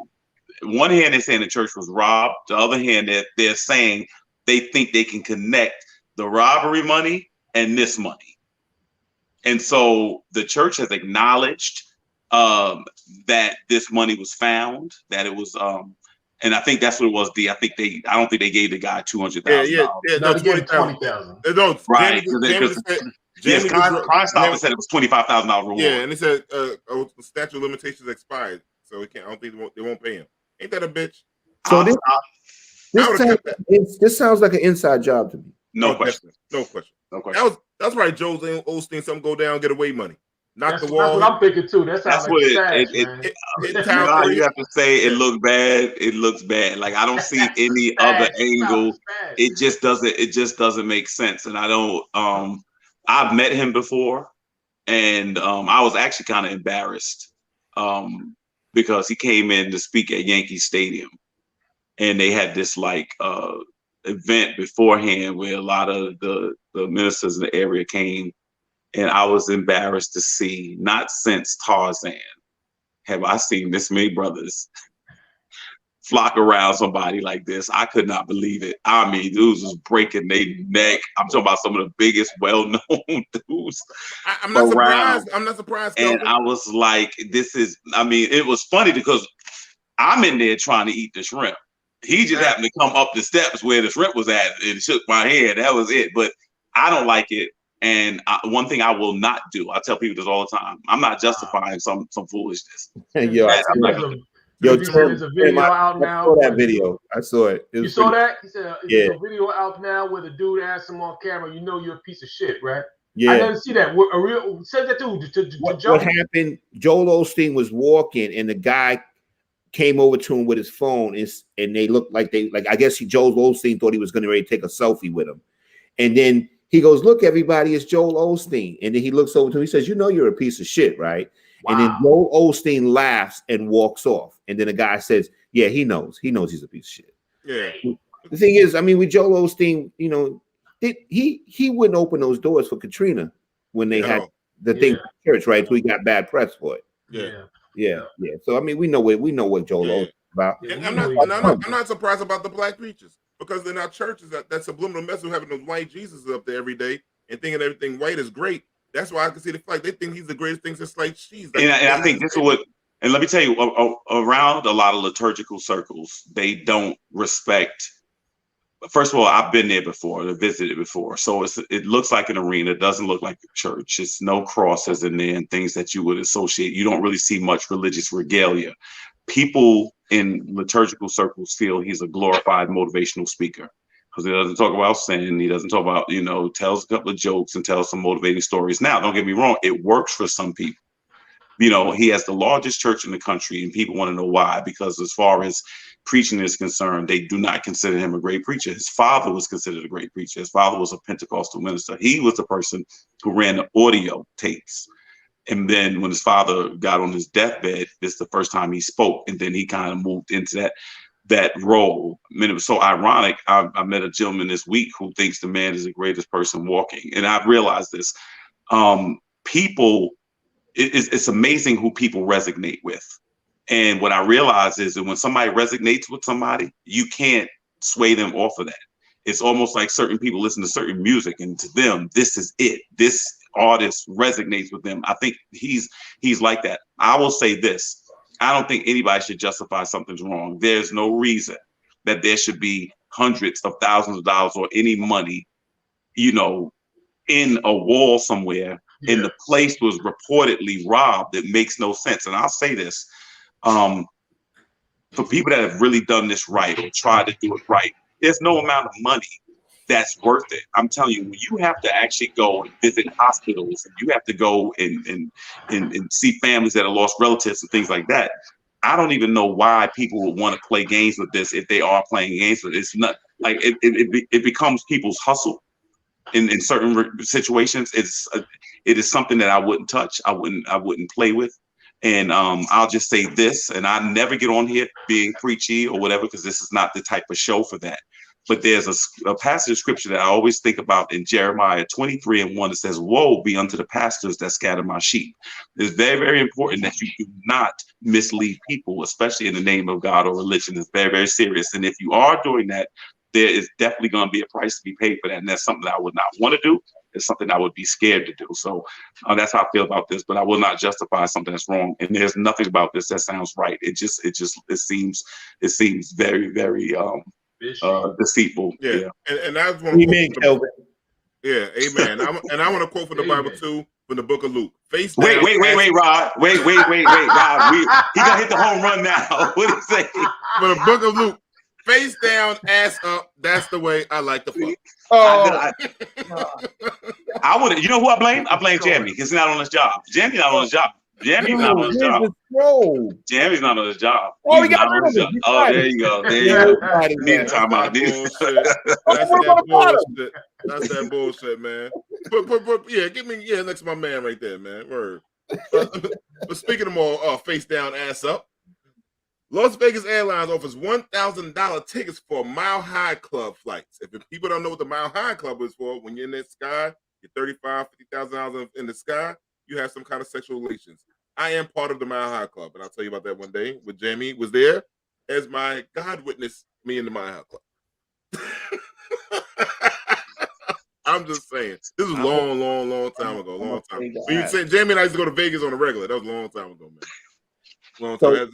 So it's basically like what, a pros plane? Pretty much. Yeah, so it's a private plane. I think they charge between $900 and $1,500, literally going 1 mile up. You're going 5,280 feet in the air. That's it. You get 45 minutes. And I want everybody to know, I know this because we prep for this stuff. Okay, we don't just roll out. That's how I know this. You said a long time ago. Yeah, that's something. No. I just want everybody to be clear on that because I was starting to listen to it. I know too much myself. And so, but it is. But he knew numbers. He knew the. Right. That's what I'm saying. Right. I will say this. First of all, I look at a plane for one reason: transportation. That's it. That's all I look for, and I have to do that. That's it. Other than that, I'm not jumping out of one. I'm not going to try to do none of that stuff. Just A to B. But yeah, I just think it's some type of novelty thing that somebody came up with, and I'm like 100% sure that it's gonna work. I'm sure it's gonna work. People just, It's better when private plane school is better when people around you trying to sneak it. It's a whole different game. That's a long time ago when I was young, dumb, out of control. I had hair back then, so it was a long time ago. So the whole flight is 45 minutes. Right. They're just taking you up for that. So you don't. And the pilots have pretty quickly. And the pilots have noise. The pilots have noise canceling headphones. So I'm trying to figure out, like, you just all out there in the aisles and everybody just. No. It's a private plane and it's set up. It is, in other words, the fuselage is just for you. Gotcha. You know what I mean? So that's it. So it's a small private plane. They provide the women, Kelvin, too? Nah, they ain't go that far. But the thing is, so you have to bring your own people. Right. And and that's how they legally. That's how they can do it. That's how they can do it legally. And what they've encouraged is married people. That's what they were really going after. They full of shit. Know what I mean? You know how that goes. It was probably out there for their job to married. You know what I mean? 45 is not a lot of time for that. No, it's not. But what I'm saying is, I don't get the reason why you have to go up 1,000 feet in the air for that. Like, I don't. You can rent a room or a suite and do that. Fly there, land, go to where you going and do that. But you in the clouds. It's different. You getting close with nature. You in there. God and all that stuff with the person that created you. It's the experience. But you're going to be spinning. Listen. They listen. When you descend, you in some. You going up. You accelerating, and you trying to accelerate down strokes. You know what I feel like? I feel like I'm in the preseason. D already in the regular season. He's a step ahead today. I wasn't prepared for this. I can't run. He's a step. I'm just saying, man. He in regular season form. I'm retired from the Mile High Club. It was a great venture. My jerseys and the Raptors in there. Best time of my life, bro. JetBlue back in the day. Late flight. JetBlue at that, D? No. Nobody was doing JetBlue first started. People didn't fuck with JetBlue. Only me and my man Jamie. No pun intended. Me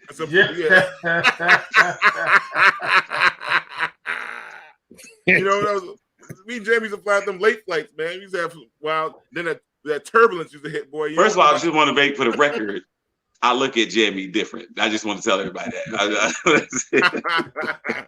Oh man, I'm sorry, man.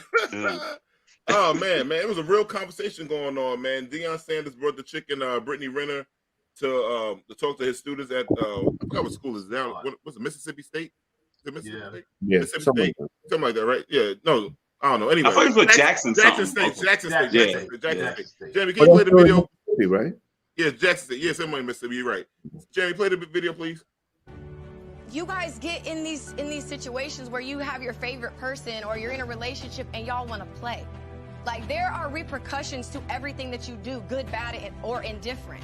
Because there is a cost at telling the truth, but there is an even greater cost when you lie. That's a good game. So as a man, you be prepared to stand on principle. So if you want to lie and you want to cheat, you know, just like in my situation, then you got to accept it how it comes. Accept what comes behind it. I feel like a lot of men do cheat because they are afraid of, well, what if I'm being faithful and I'm just a duck and she's cheating or lying on me? But the thing is when you cheat, you're really only cheating yourself out of something real, because the relationship is only going to go as deep as you're able to go with yourself. And so if you're committed, as a man, you gave this woman your word. If you're committed and you don't honor that commitment, then really what are you worth? And where are you going? What are you doing? Because you're wasting your own time.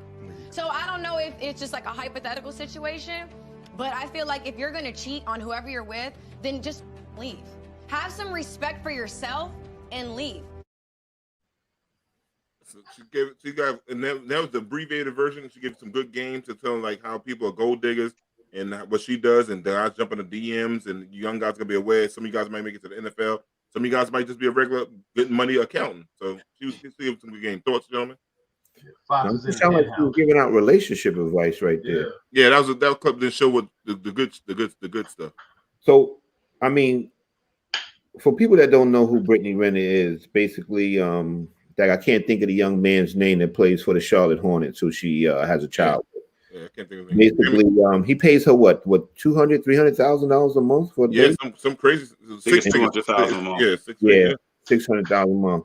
Now, I'll be honest with you, I commend Deion Sanders for what he did. I think he brought one of the biggest snatch and grab chicks that's basically out there right now. You call the snatch and grab, Rod? Yes, I mean the thing is, she's a businesswoman. No matter how you look at it, she's a businesswoman. That's why he brought her there. He called it snatch and grab. That's hilarious. Snatch and grab. Because the thing is, let's face the facts. If you deal with a certain type of guy that makes a certain type of money, that's what you're in for. You're in there for the cash. Yeah. So I mean, Brittany Renner's not going to date a guy that's making $60,000 a year. I'm pretty sure she's not. He could be the nicest guy in the world, treat her like gold, never cheat on her, but she ain't gonna date him because he makes $60,000 a year. So she's a businesswoman. So I do think that what Deion Sanders did was good. He brought somebody in, and I'll be honest with you, I give a lot of credit on the other hand too, because she basically came there and exposed how she gets down and how other women get down, and that you got to be careful. But there's going to be gentlemen in that audience that's still not going to listen. They're gonna jump in her DMs right now. Once they get she can say all that shit, and dudes are still saying "fuck it." Yeah, and try. That's the crazy. She knows she got good game. If he could say 2 or 3 or 4 or 5, that's great. I think it's great. I think it's a great idea on Deion's part. That's what I think. Yeah, it was smart. What he did reminds me of like when those companies, let's say they want to do cybersecurity. So what do? They hire a hacker. Correct. Come in, you know what I mean? So she's essentially a hacker, on that level. Yeah, great point. So yeah, she's, so yeah. I mean, it was again, no pun intended. But it was, I mean, like, yeah, man, it was a great idea on his behalf. I mean, my first reaction, like I said, was like, you let the fox in the hen house or something. You know what I mean? But no, it's a smart move on his behalf, and maybe it's an opportunity for her to clean her own image up a little bit too, So yeah, so you know what, I'm sad for the future. I am. I think there's a culture that has permeated through, especially the internet and our community, that has promoted a lot of this. I think. From my recollection, I think the Kardashians learned how to monetize it first, and they may have done it the biggest. And I just think it's frightening, to watch her sit up there and explain these things, and still actively a person who she's a Venus flytrap. She will still catch somebody out there. I think she's, as Rodney said, that's a business for her, and she's learned how to monetize this. And I just think it's frightening. I don't know where, and I've been watching interviews with her. And she comes from a background of abuse. Just her family. She was raised by her grandparents, and she was taken from her parents early on, and the grandparents raised her. And her grandparents were her parents were biracial, and so her one side of the family, her mother's side of the family, didn't want her because she was a mixed child and things like that. It's just a lot, man. What I'm saying is, at this point, I'm hoping that they're as families are raising their daughters and their sons, that they're trying to rebuild the community, because this is bad. This really is bad. I mean, people don't think about the children. You're somebody's mother who's going to grow up and watch why they were conceived and how they were conceived and things like that. And I just say there's no shame anymore. There's no lines to be crossed. I was thinking about this one day. There's not a story that could come out on the news that would surprise you. That's true. Think about it. There's not one thing that you could see on the news on this planet that would surprise you. The only thing that would surprise you is that part of the news where they say, we're going to tell you a feel-good story. Oh, somebody found money and gave it back. Oh, those are the things that surprise you. But a mother killing her children, or somebody beating their wife, or a teacher having sex with a teenager, none of that stuff surprises you. It is all normal now. And that's the frightening part. And then to give the money back story, you're going to condemn that because you're going to say, oh, he's so stupid. Right. Exactly. Exactly. So, those are things that, I think it was good for Dion because he's really trying to build a program there. And those young men should be appreciative of having not only a Super Bowl winner, but the greatest safety or corner in history, the greatest corner in history. And so, but I think it's good. And I mean, as you raise, I know all of you are raising sons. I raised and helped raise my nephew, and you just try to get them prepared. You try to send them out there with a game plan to let them know what's out there, because it's out there. There's something out there, and it's so hard. You just hope when they get in that moment that all the lessons that you taught for years will just resonate. You know what I mean? And I think it does when you build a foundation like that, because I listened to this young lady, and that's frightening. I watched the interview. She's like, she slept with 30 guys, and she was being conservative. I think she even mentioned that with that number. You know what I mean? But she looks at sex like it's currency. She looks at sex like it's leverage. And she might be fucking out of survival. When you tell me the backstory, it might be fucking out of survival. Like, let me get all this money because I want to make sure I have it, because I grew up fucked up, and I'm gonna get everything I can get. Like survival. Like, I'm a fuck, and this I know I can do this. I'll get some money, stack as much as I can, because I'm scared to be broke again. You said she moved from raised by her grandparents and also probably never feeling wanted. And if her father was black, seemed like she only fucks these black dudes. So she probably like, I want to feel wanted by these black men, and I know sexually this make me feel wanted. I don't know. It could be a lot of stuff in there. A lot of trauma could be. Could you bring that comment back up, Jamie, that Tim brought up? Yeah, it says the reality is a lot of these athletes are corny. Chicks know it, and they think the chicks like them, but it's about money. Yeah, I mean, it's not hard to. Good point. It's excellent point. It's not hard to tell. These people are used to people glad handing them and being the center of attention. So it's easy for them to get their heads boosted up. They're halfway there. So. And it's not only athletes. I mean, men with money. Correct. Men with unlimited resources. That's one of the spoils. I mean, that's just one of the things. That's why a lot of dudes went into entertainment. You know what I mean? They're trying to leverage that. So what happened was then you had a generation of women that kind of grew up watching Instagram and all that stuff like that. I mean, think about it. I was discussing with Rodney back in the day. We'd see stuff like Lifestyles of the Rich and Famous, and that was stuff that looked untouchable. Now somebody 22 years old rapping has all that stuff. Mm-hmm. Yep. With no good mentor, anyhow. You got your first car is a Bentley. I mean, all that stuff like that, so there's a culture of women out there that's like, listen, I forgot who it was. I think it was a female rapper back in the day. She was like, a dude with money. I mean, the first thing you need to do is just take it. You are whack if you don't try to get it from him. Wow. Mm-hmm. Yep. Yeah. You know what I'm saying? Do you remember one time, and I know you're about to move on, D, just one time there was I think this was like in the mid 2000s, a woman was taking her used underwear and leaving her scent in it, and dudes was buying it. God damn, who's that? Erykah Badu? How about the Erykah Badu? They was literally monetizing a woman's underwear. Erykah Badu just did that with incense. She sold her pussy juice incense. Or whatever it's called, vagina juice. What am I saying wrong? All right, give me the scroll just for being associated with D. Give me what's it called? No, that's not what I was talking about. You talking about Rod? No, that's not what I was talking about. I'm talking about the spell that Erykah Badu be putting on dudes. Oh, but no, she does have incense. Look it up. I didn't know nothing about that. Everybody, look it up. I'm not making this. I'm not making this up. No, but the crazy thing is, there's somebody that's going to buy it. Like there's somebody. There's some dude. She sold out of the shit.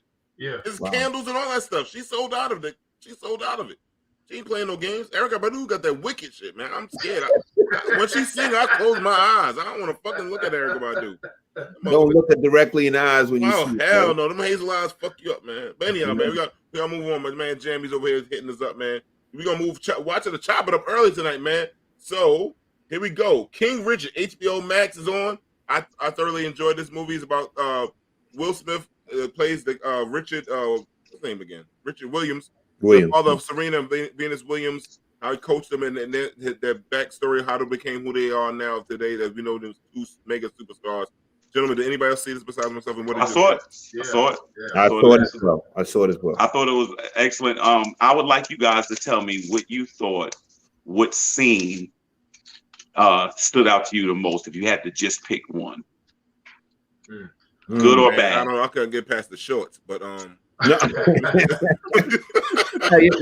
It stood out to me. I didn't know that Richard used to go to the park and get his ass whipped so much. You know, it's so funny. It's so funny that you say that. I think it is devastating for girls to watch their father get beat. Correct. I thought that was devastating. That was the scene I thought about it. It really bothered me. And the thing, it was normalized when they were like, Dad got beat up again. Yeah. I think I know what scene you're talking about, Kelvin. The scene. Kelvin. I said that. When he was going, I don't want to tell a story, but he was going to get revenge, and pull out the hammer. Correct. Revenge wound up happening another way. Yeah. If he had carried it out, it probably would have changed everything. Hold the director of the life, his whole family would have been changed. We would have never known. Never heard him. Yeah, right. It would have never happened. You know, the thing that really gets me is, and people don't, for every story like this, there are probably hundreds of thousands that go the other way. For you to literally have no experience in tennis, get these two little girls to come from where they come, right? Exactly. And you got to give him credit. You got to give Lonzo Ball father credit for that, because Lonzo Ball to me don't have it. But what I'm saying is the fact that some of these, you know, you can go to Joe Jackson, you can go to people, you know, and his kids actually had talent. But what I'm saying is, for you to actually, you have to invest in it. The kids can't invest it by themselves. These parents are taking a leap of faith. Yeah. And that was and the stuff that he was doing, he literally took VHS tapes and marketed himself to the people, goes down the, you know, I don't want to tell a movie, but I'm saying, like, he gets to a place and he's not even letting the girls play.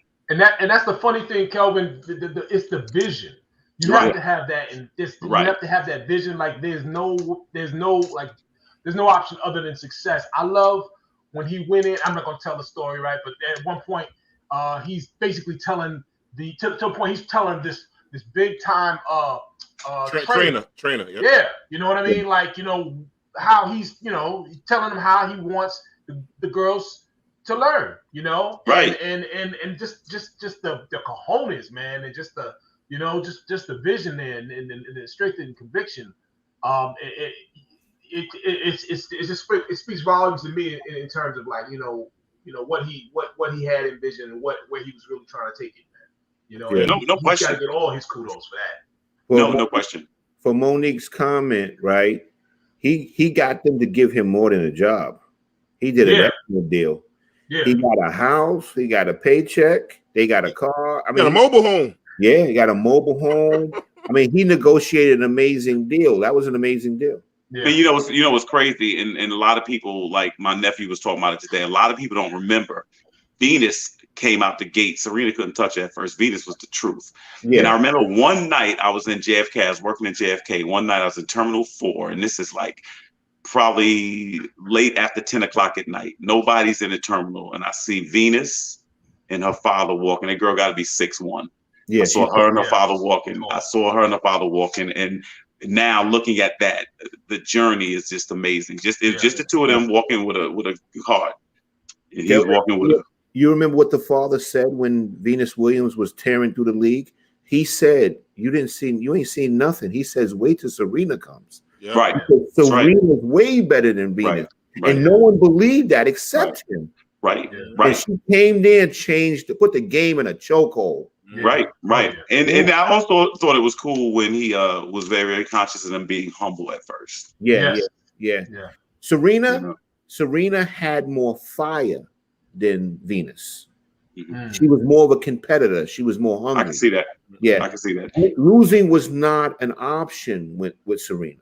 And the thing is, too, if you watch the movie, it was designed with what he was doing intentionally. He was putting Venus in the front to motivate Serena. Yeah. To be able to say, I'm going to come back. I'm going to see this. I want to be here. I want to compete. And I'm actually even going to be better than my sister. It was designed that way. It was ingenious what he was doing. Mm-hmm. I love the movie. I thought it was excellent. I thought the girl that played Venus, I thought she did a great job. Nailed it. Both the girls. Yeah. Oh yeah. Hopefully it's gonna be a part 2. Hopefully. Because they got to show Serena coming up. And our friend to our show, Chicken Wing, was very cool with the father. He used to go to all the matches, all kind of stuff. Really? Wow. Yeah. Well, I'll tell you this: you might have the next Michael Jordan. No, bro, man. I got me the next 2. Yeah. And the only thing, a lot of people were shocked that they didn't know that he had another family. And I know one of his kids spoke out on stuff like that. He got a lot of kids. He got a lot of kids. I mean, thinking, how you get a lot of kids? This man wore shorts all year round, real shorts. Back in the day, remember his teeth were fucked up. Yeah. But he got a lot of kids. There was a lot of those children before Venus and Serena. I know. And in response to the daughters that's saying that, and I don't take anything away from somebody who didn't grow up with their father, because that's not my experience, and I'm glad it's not. I'll say this: that's not what this story was about, though. No, that's not what it's about. And they were really going after Will Smith, talking about how dare he, and he should be called King Richard, or whatever like that. These white liberals, boy. They brought it up, and when him and the wife were arguing, they brought it up. They talked about it. Right. So that's what I'm saying. But they were going after Will Smith. Will Smith is just playing a character. I mean, But the thing is, none of us are perfect.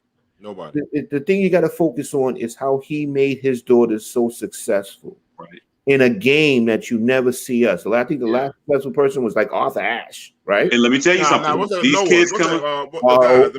Anonik Noah, I can't remember. Yeah, him. Let me tell you something. These young ladies that's coming up today, I'm gonna be honest with you. Some of them have the talent and stuff, but not dealing with the media and all the mental whatever. These girls, he made these girls tough. Yeah, these girls were tough. They were prepared well.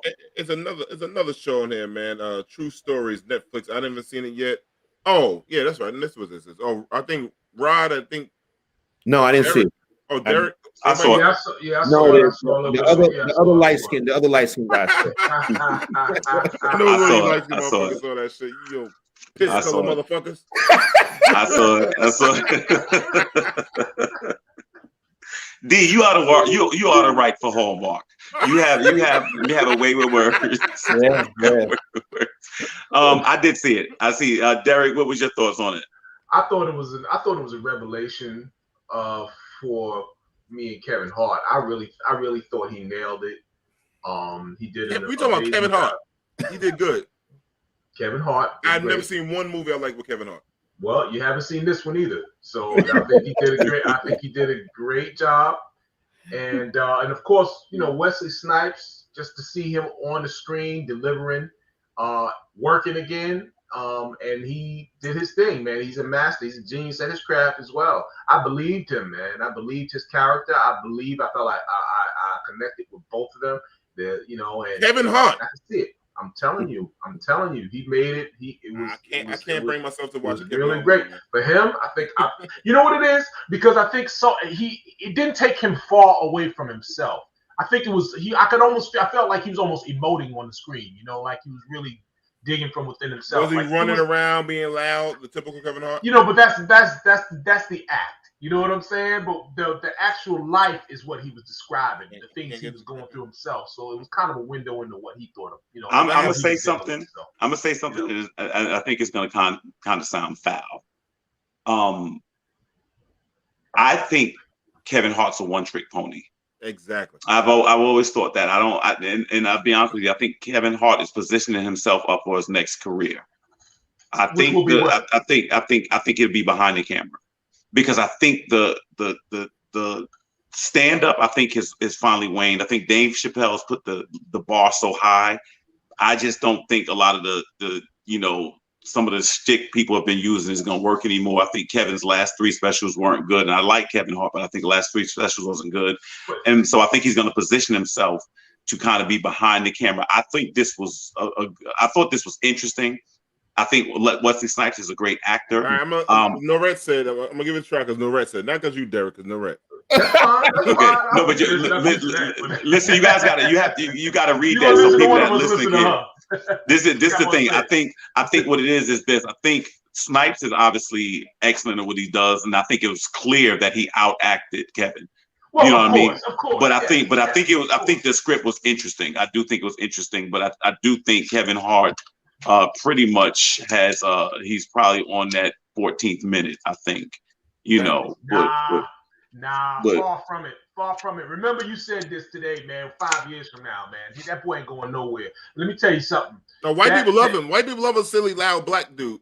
But here's the thing, though. He's not being silly or loud. They love his comedy. They love a little. They love a. And I'm gonna tell you something. No, but no, only in this movie he's not. They love a character. That's why they love him. Do you know what separates? To me, I'm gonna be honest with you. You know what I think separates a lot of leading men. You know what separates the Lorenz Tate from the Denzels and all of them. You know what I think separates some of them? Height. Yeah. I think height plays a factor. I really do. I think if Lorenz Tate was taller, I think he'd have been more of a leading man in things. Kevin Hart is very, very small. And when I see him on screen, I see Kevin Hart. I'm just being honest with you. When I see him on screen, I see Kevin Hart. I don't see like with Eddie Murphy with the clumps or whatever.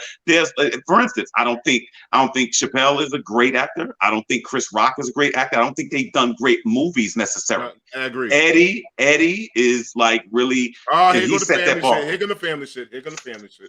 No. I'm just saying. Like, in other words, what I'm saying is what I think what Derek is saying is he finally got a role that had a little depth to it. But I think I think it's still somewhere in the 3-foot range. That's fine. But it was good though. I don't want to throw cold water on it. I think it was good though, Derek. I'm not saying he's gonna be De Niro or anybody else coming up later, but this lane, this level, what he did, he delivered. You know what I mean? And he's Gary Coleman. He's not De Niro. He's Gary Coleman. Kevin, Monique is funny. Like a man. Yeah. No, there's truth to height. There's truth to height. Yeah.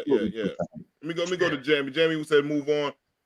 I love this right here. It's called You're Watching Video Music Box. It's on Showtime for all of us old school heads. This is a documentary on Video Music Box produced by Nas, the rapper Nas Escobar. Your thoughts? If anybody saw it, I thought this was wonderful. Brought me back. I forgot about some of these interviews they had and music.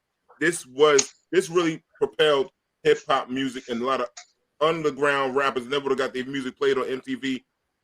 Ralph McDaniel's Uncle Ralph was groundbreaking. This dude was a visionary person that really put hip hop on the match. I don't care. He should be in the Rock and Roll Hall of Fame. That's how dope which one Uncle Ralph was, man. Seriously. You thought anybody saw this? No, I haven't seen it. It's a phenomenon. I saw it. The one word I could describe it with, it was dope. Dope. It was dope. The thing is, the memories, is like they said, the memories that it brought back, and they were right. I remember racing home and going for exactly. If you was a Video Music Box fan and you wasn't dancing to that music when it came on, something was wrong. 5 minutes of fun. That's right. And go to those channels with the static in it, the UHF channels. Yeah. I mean, it was groundbreaking. It propelled hip hop tremendously. It played a role. It played a role in hip hop growing. You know what I'm saying? And the thing is, one thing I didn't think about back then that I saw in the documentary now is how MTV took what they had. They wouldn't let them come on and do it, but they went and did it themselves. Yeah. But it definitely brought back a lot of memories. The documentary was definitely dope. Definitely dope. I haven't seen it yet, but and that's VH1's model. I mean, when 106 in Park started beating Total Request Live, Viacom went and bought, BET. You know, so but people get to check. I know we're looking at the clock. If you can't beat them, buy them. Yeah. That's And the last one on watch it, chop it is the movie Bruise with starring Halle Berry on Netflix. I think it came out last week. People, I'm not sure if I'm correct. Anybody see? I didn't see this. Just I saw it, and I think Rodney disagreed with me. I think it's Halle Berry's best work in over 10 years. I don't know if we saw the same movie, Kelvin. I think what we did was we didn't contextualize it, because you look back over the last 10 years, and I went and took a look back. Kidnapped, 35% on Rotten Tomatoes. The Call, 2013, 44% on Rotten Tomatoes. The Dark Tide, which I never even heard of, in 2012, 2 out of 5 stars, was a low budget film. 2 people saw it, 10% on Rotten Tomatoes. I mean, you tell me the movie. We're not talking about Swordfish. We're not talking about Monsters Ball in 2001 and 2004. She was in that movie with homeboy Keanu Reeves. What's the one she's shooting everybody? Yeah, I saw that too. But what I'm saying is, what's that called? Shit. See, my point exactly. So what I'm saying is, Jamie gonna say Catwoman. Nobody watched that shit. Right, Catwoman. Minus 10 people saw that. They was arresting people. Like, you either go to jail or you watch Catwoman. So what I'm saying is, Rodney, tell me what she did in the last 10 years that was better performance than this. First, let me say this, Rod, before I go further. She acts on a screen with a child who has no dialogue. Then she had to have a love scene, a lesbian love scene, with a woman who looked like the Kim Baby-Combo. We didn't see it yet. Yeah, man. You just throwing off kinds of spoilers out there. The reason why I don't think this was a great performance or a great look for Halle Berry is Halle Berry played an MMA fighter, and she's 55 years old. Okay? Now, I don't know if you noticed. Now, I'm not saying that Halle Berry is a bad actress. She's not. But it was a bad choice of the roles that I'm talking about. She was in a 0-star cast. She was the only star in the whole movie. Everybody else in the movie you never seen in your life. Her Young M.A. is in it. Young M.A. in it? No. Her music is in it. Oh, music. No. Basically, Halle Berry controlled everything. She directed it. I think she executive produced it. So to me, I have no problem with anybody getting a check, but to see a 55-year-old Halle Berry play an MMA fighter, and if you watch John Wick, that's what it is. Yeah. Play a MMA fighter, and if you notice and you watch the fight scenes, Halle Berry was moving slower than molasses. She's 55 years old. Now, don't get me wrong; she was in great shape. She still looks great.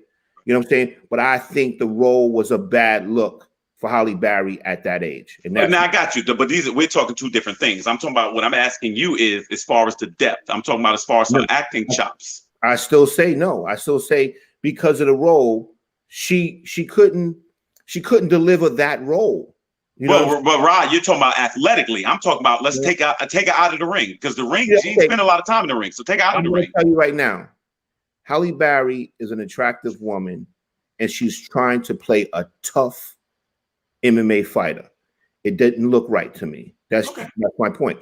And I just thought it was a bad pick for the role. Now, like I said, I'm happy to see Halle Berry getting a paper. You know what I'm saying? Happy to see her still acting and everything. And I still don't think she's a bad actor. I just think it was a bad role. So do you think it was like Diane Carroll, Claudine? Damn, I ain't seen that shit in years. Well, people just thought Diane Carroll was too glamorous to play some woman on welfare. She killed it in Claudine, bro. No. But do you remember that? Do you remember that was the big issue, that people didn't think they wanted somebody to look like Florida Evans in that role? If that's the issue you're talking about, no, I think she did a good job in that movie in Claudine. I think she did. Of course, No. Right, she did a good job, but I'm saying, in other words, you may have looked at Halle Berry like, okay, first of all, the age thing, you felt she's too old, which I think they try to play into the storyline a little bit. Yeah, she definitely dominated the movie. I would have wanted to see some better acting in it, but she was the only real actor in the movie. Great job. Melvin disagrees. Your family disagrees. That's fine. I'm just telling you how I see it. Everybody got an opinion. I think Rod is doing stuff technically. I think that's what he's doing. I think it's a technical thing. I don't think, because I get what he's saying philosophically. I'm just saying, to me, I haven't seen one Halle. Make a long story short, Halle's done a lot of bad movies. This one I actually sat and watched, and I thought because she can act, but somewhere along the line she got the Oscar curse or something because she's made a lot of trash movies. She has. Mm-hmm. So this movie, it looked believable. The desperation, the whatever. That's what I was saying. Catwoman and all that stuff like that is just like an after-school special. It just wasn't there. Nah, we wanted to have sex with Halle because of the Catwoman outfit. We didn't really care about the movie. And she even admitted that was the thing people wanted. You know. Rodney, I'm going to see that movie because you was on point with the chicken thighs. That's what's up on there. Right? Oh, but my point is, hilarious. Would you get Denzel Washington at his age to play the Black Panther? You wouldn't do it. No. So, but Rod, again, you're doing a casting thing. I'm talking about the person that. But no, casting makes things seem more real. You gotta understand, Kelvin. The roles make the actor either look good or bad. You gotta fit that role. I didn't think I thought that role was not a good role for her to pick and be executive producer and direct it. She should have picked a role playing maybe someone of the age of 55. Not an image. I can't knock that. I can't knock that. Well, you know what I'm saying? Speaking of here we go, Kelvin. You have to remember that Halle didn't get the Oscar for her acting in Monsters Ball. You didn't marry me for my cooking. No, speaking of old chicks that might I agree with that too. Speaking of old chicks that might need to retire from certain professions. There's a hooker that's about to retire in Nevada. Good Lord. Jesus. They're getting nuts. Patrice, how many years? I forgot how many years she was fucking for. A lot of years. She's 70-some years old, 76 years old. About to retire from having sex and all that stuff. She could have been in there with Halle. Could have been a co-star. And I would not take up in the Mile High clubs because she looked like she's about to go to heaven. No, she got more miles on her than a 57 Buick. Yeah. And the other thing, I know why she retired. I know why she retired. Because the customers was complaining and saying it's like throwing a hot dog down a hallway. You couldn't hit no so, because she Jamie. No. D, you got nerve, D. You got nerve. No, I'm not going for that. Oh man. Nah, that's what they were saying. They said it's like going down the hallway. Yeah. I heard she got rid of her. They told her that she got to stop because the men. I'm gonna tell you something, and let me say something. I have to admit, there's certain things that it's a double standard. It disturbs me that certain when I see women that just don't have no, because we used to think women was the last line of defense as far as the body is concerned. It's a different day, and she was the pioneer. She was out before strip clubs was out. You know what I'm saying? Listen. I mean, this is all alleged while she retired. Dudes got tired of slipping her depends to the side to try to get in there. Okay. All right. Take me out the studio. I can't take no more. My nerves are shot. Now I'm not gonna be able to unhear that for the rest of my life. Do me a favor. Give me that number to the counseling commercial we ran. I'm just saying, man. I gotta get a session. I'm just saying. She was leaving her teeth on the side of the nightstand. Dudes are getting upset. Oh shit! I just threw up in my mouth a little bit. You know what I want to know? Let me tell you something. As a person who has done probably 50 eulogies or better in my life, I just want to hear it. I just want to hear what they say. I want to read the obituary and I want to hear the eulogy. They're gonna say she kept a lot of men happy. Yeah. You know what I'm saying? She had great hands. Damn. You know what I'm saying? I'm just saying. They said they gonna say she was a ride or die. No, they didn't say she is a ride and die. Ride and die. You know what I'm saying? Right up. She put her head on a lot of things. I'm gonna just say this right now, everybody out there. I just want to apologize. I don't know for what, but I just think I owe you one. Nah, man. With that said, it was a lot of fun tonight, man. Welcome back, brothers, man. I had a blast with you guys, man. I love you all, man. I love everybody checking in. Monique, Tim, Melvin, Damien, Norette, whoever else was watching. Nakisha. We love you all, man. Thanks for coming out with us for checking out on a Wednesday night. We love you. Peace, and peace.